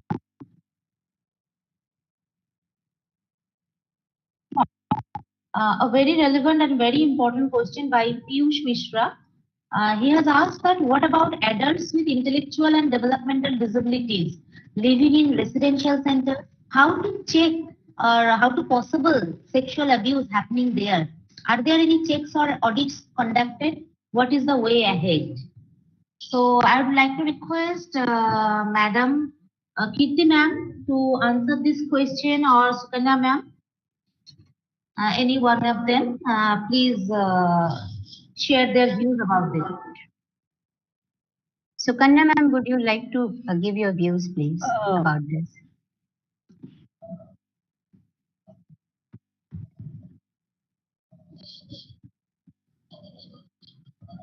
Yes, I think Kirti can answer this question.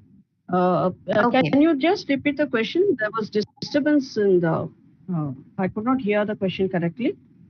Yes, ma'am. I'm repeating the question. What about adults with intellectual and developmental disabilities living in residential centers? How to check sexual abuse happening there? That's a big challenge, and most of the abuse happens in residential homes. I feel there should be audits, continuous medical, psychological audits that must happen in these homes, which will bring to us an insight about what is happening in these homes. Thank you, ma'am. Kirti ma'am, would you like to add anything else with this? Yes, I agree with Sukanya ma'am, what she said, like regular audits are very much required, but it is even if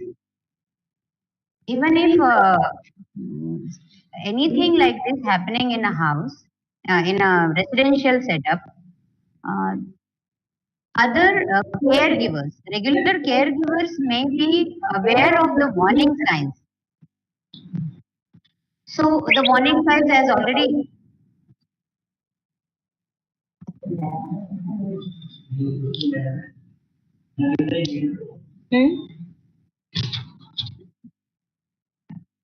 Yeah, so as I was saying that Audit is important. The caregivers must look for the warning signs. Okay. And the third thing is, if audit or visit cannot happen in the residential setup on a regular basis, there should be some provision for a regular visit to doctors. And see, those who are living in a residential setup, they may have their family members also, though they are living in a residential setup. So their family visits, regular family visits should be arranged, where family members can also do this audit for their own uh, child or person with disability regarding this possibility of sexual abuse. But then, as I said, audit in some or the other form is the only answer to that.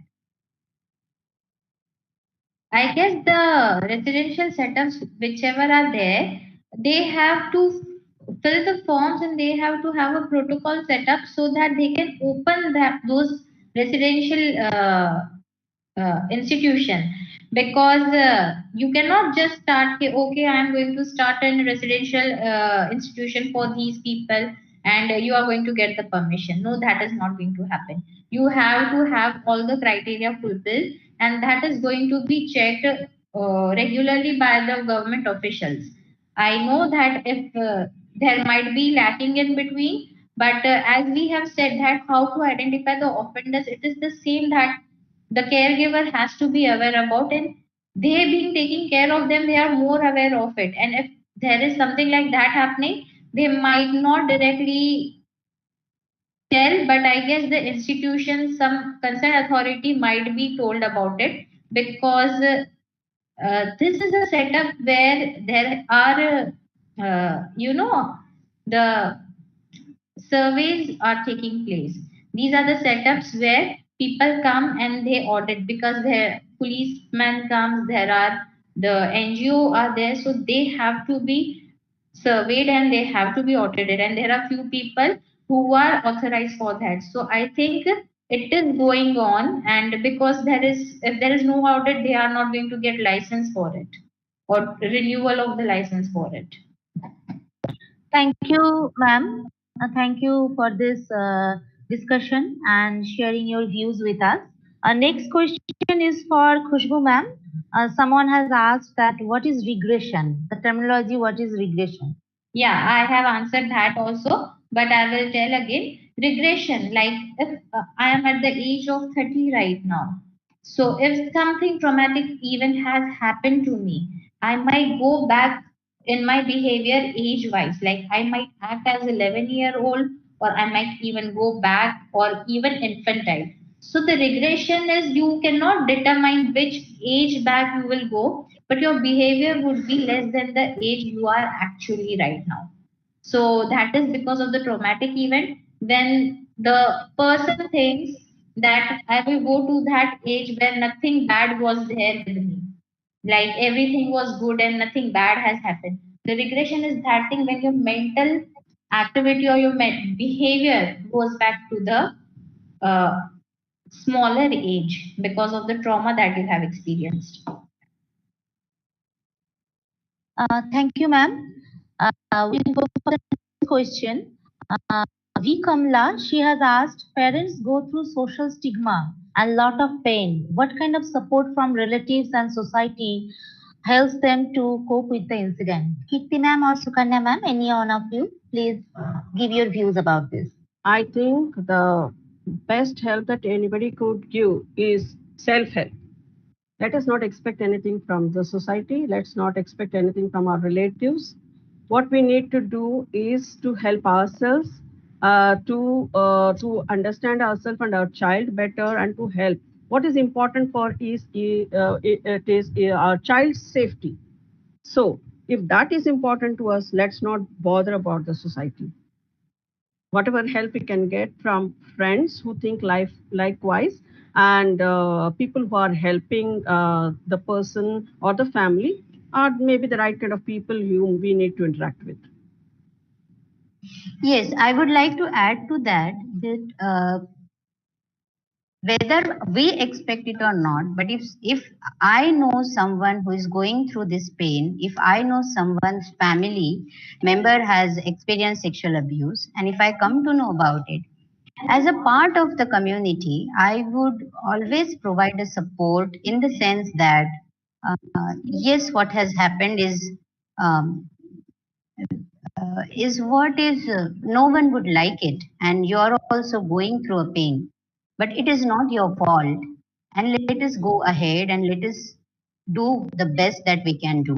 Many times family members, they reserve and they don't take any legal action against it. So what we can do is, as community members, we can help them and motivate them to actually take proper action so that further incidents of sexual abuse will not happen. So that is very important to look into. Okay, next question will go. That is very important question. Um Virasamy Kandi Konda, he has asked, Madam, what is the role of special educator or any responsible citizen in providing rights of disabilities? Sukanya ma'am, would you like to please Yes, share your views with this? as a special educator, our role is to educate and train the persons with disabilities. Persons with disabilities have their rights. They have a right to survive. They have a right to education. They also have a right to personal safety. And we need to teach our children that they have rights, and it is okay to fight for their rights or talk about that rights. So, as a special educator, my first role would be to empower our children with this kind of knowledge, and also to train them in personal safety. It is very important that we do this training. Thank you, ma'am. Next question we will go for Khushbu ma'am. Difference between penetrative sexual assault and non-penetrative sexual assault. Ritu Chandra has asked this question. Uh, so will you please answer it, ma'am? Penetrative sexual assault and non-penetrative. The word itself says penetration is insertion of minimal part of the body or the object, foreign object, into any orifice of the body, genital, anal, and oral. These all three orifices are included in it. The penetration is minimal insertion of any body part. It may be finger or a tongue or the penis or any foreign object is included in penetrative sexual assault. Non-penetrative sexual assault is brushing or grazing over the breast of the female or touching the buttocks or kind of harming or voyeurism, making the kid naked or rubbing of the clitoris and like not like the orifices are not touched by any means, but other kind of sexual like massaging of the breasts, then kissing of the female, they go into the non-penetrative sexual assault.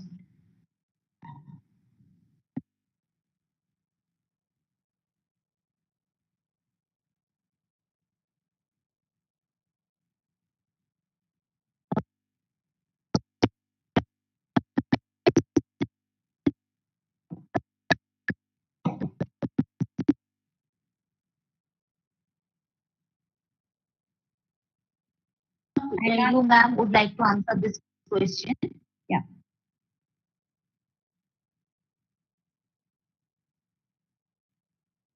Shall I repeat the question, ma'am? Which one? Are there any sensitization program for the police and healthcare workers on basic awareness of how to interact with individuals with IDD so that cases of sexual abuse are better dealt with? As said earlier, that according to the Right with Disability Act 2016, now it has been mandatory that there has to be a conveyor even during the filing the complaint with the police.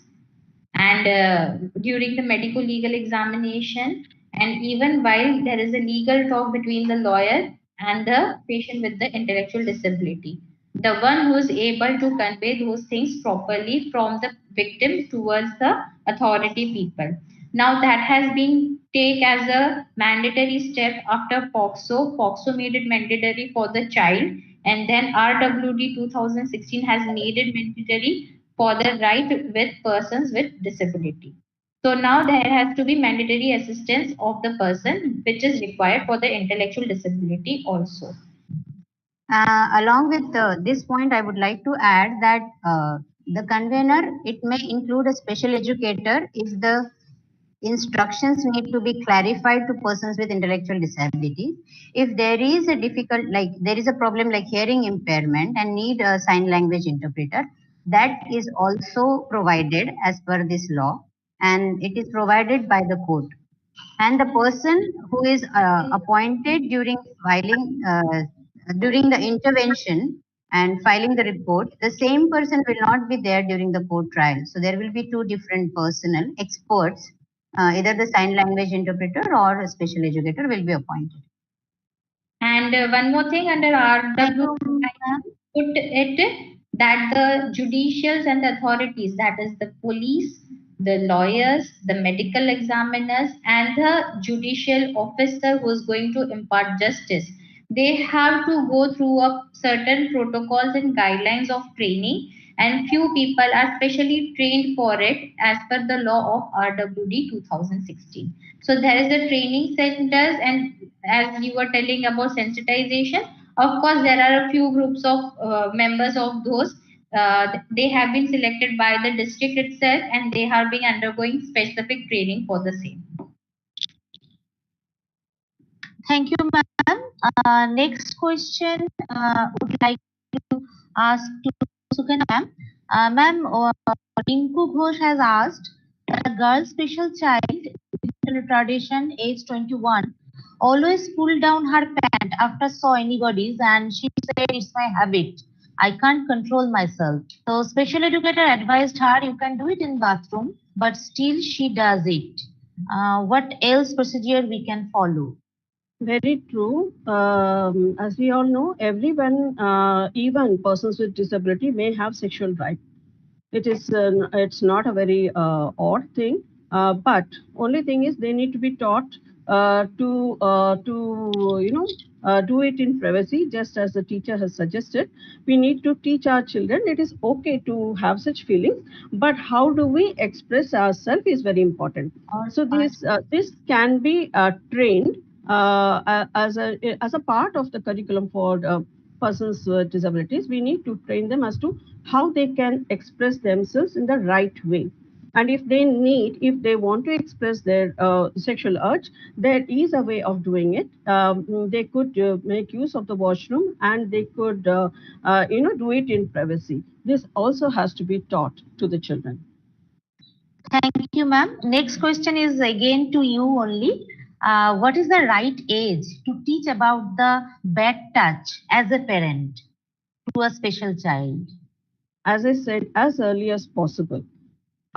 Because we have seen that very, very young children also fall prey to sexual abuse.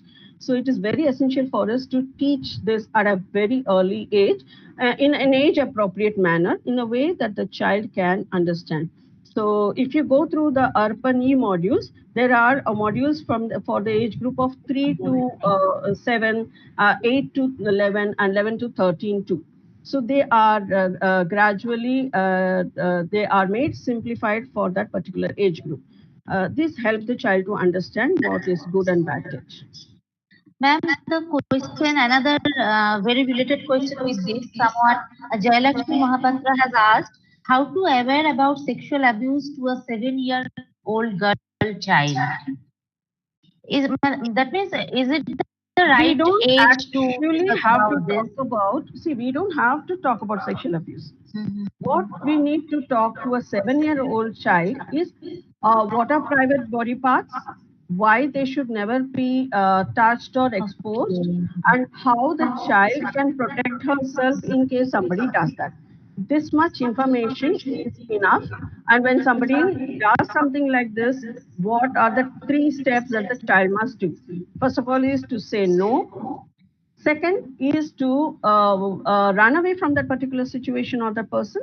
Third is to report it to an adult she or he trusts. So when we say talking about child sexual abuse, it is very limited to these simple tasks. We need to make our children aware of protecting themselves right from the early age.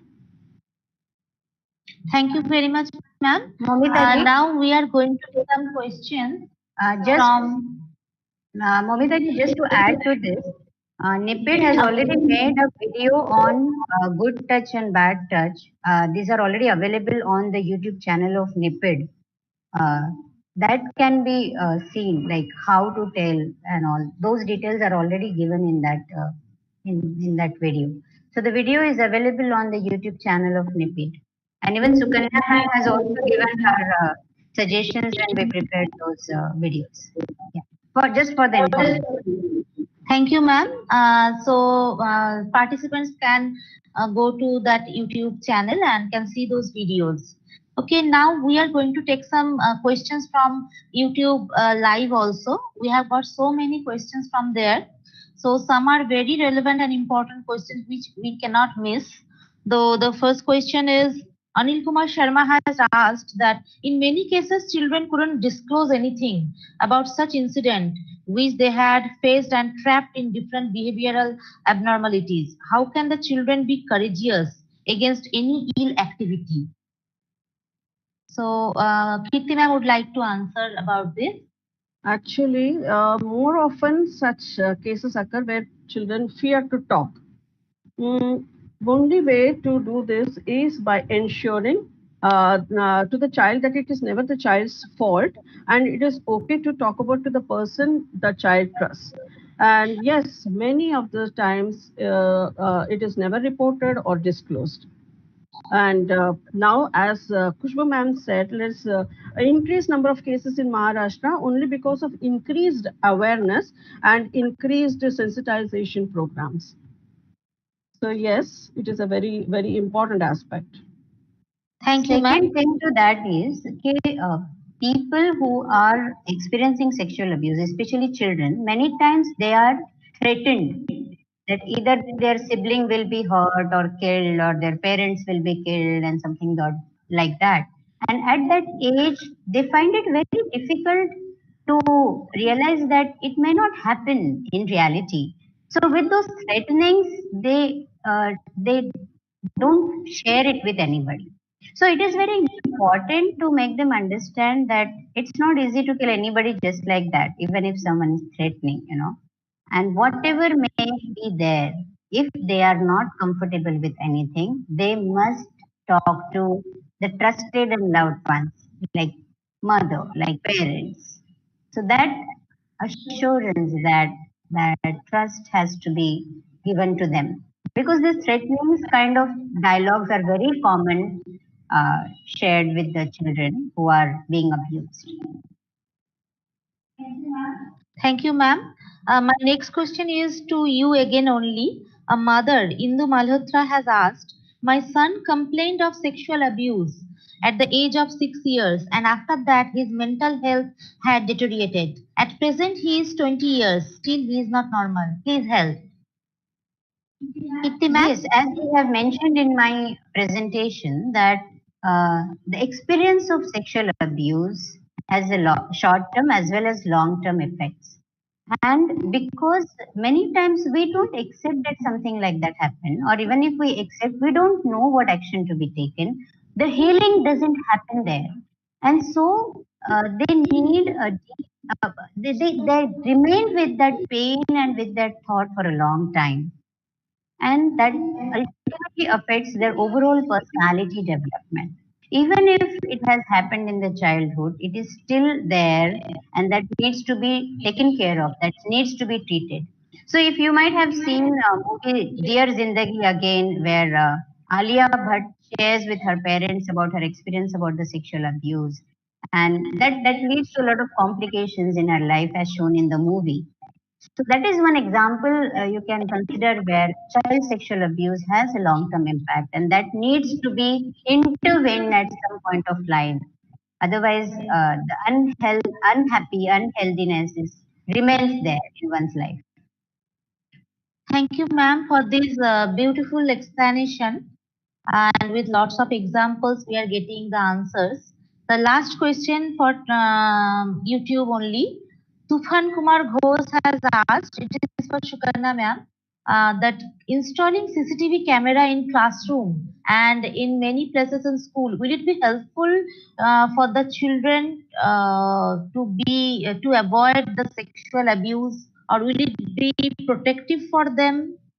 As you are a principal of a school, so Most this definitely. question, Most okay. definitely, CCTV cameras should be installed in all the premises of the school, even outside the school, right from the gate to the entrance of the, not inside the washroom, but to the entrance of the washroom, because many a times such cases can be avoided if we are alert and aware. We need to be to install CCTV cameras in all schools, all residential homes, and all such places. It will be very helpful to prevent. Thank you, ma'am. Now that we have come to the end of this webinar, I would request Mrs. Kirti Sudha Rajput, lecturer in psychology, rehab psychology, DPDRC Kolkata, to give vote of thanks. And another announcement for the participants that a feedback link of this program will be shared now in chat box and in YouTube live comment section. Please fill that for receiving a certificate. So thank you everyone. Over to Kirti ma'am. Yes, on behalf of NIPID Regional Center Kolkata, I thank first of all to all our resource persons, Dr. Khushbu ma'am and Mrs. Sukanya ma'am, to be present with us for this webinar as resource person and for your valuable inputs. I also thank uh, Rahul sir, Shilpa ma'am, and team from NIPID headquarters for providing us all the support, the technical support for and the guidance for conducting this program.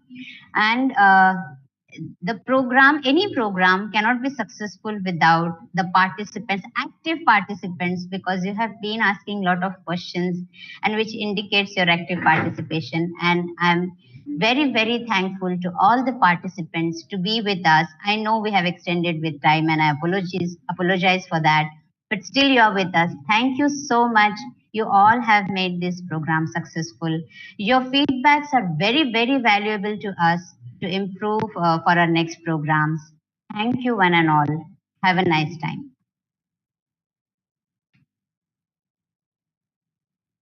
Thank you.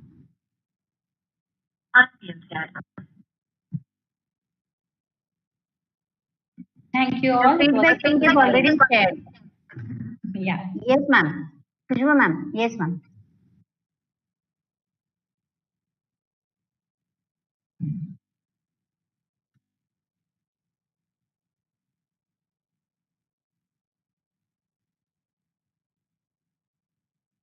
We are ending the webinar. Kirti, okay? Yes, ma'am. Hello. Yes, ma. Kirti, we are ending the webinar now. You can all quit. Yes, Okay. ma'am. Right. Yes, ma'am. Thank you, ma'am. Thank you so much, ma'am.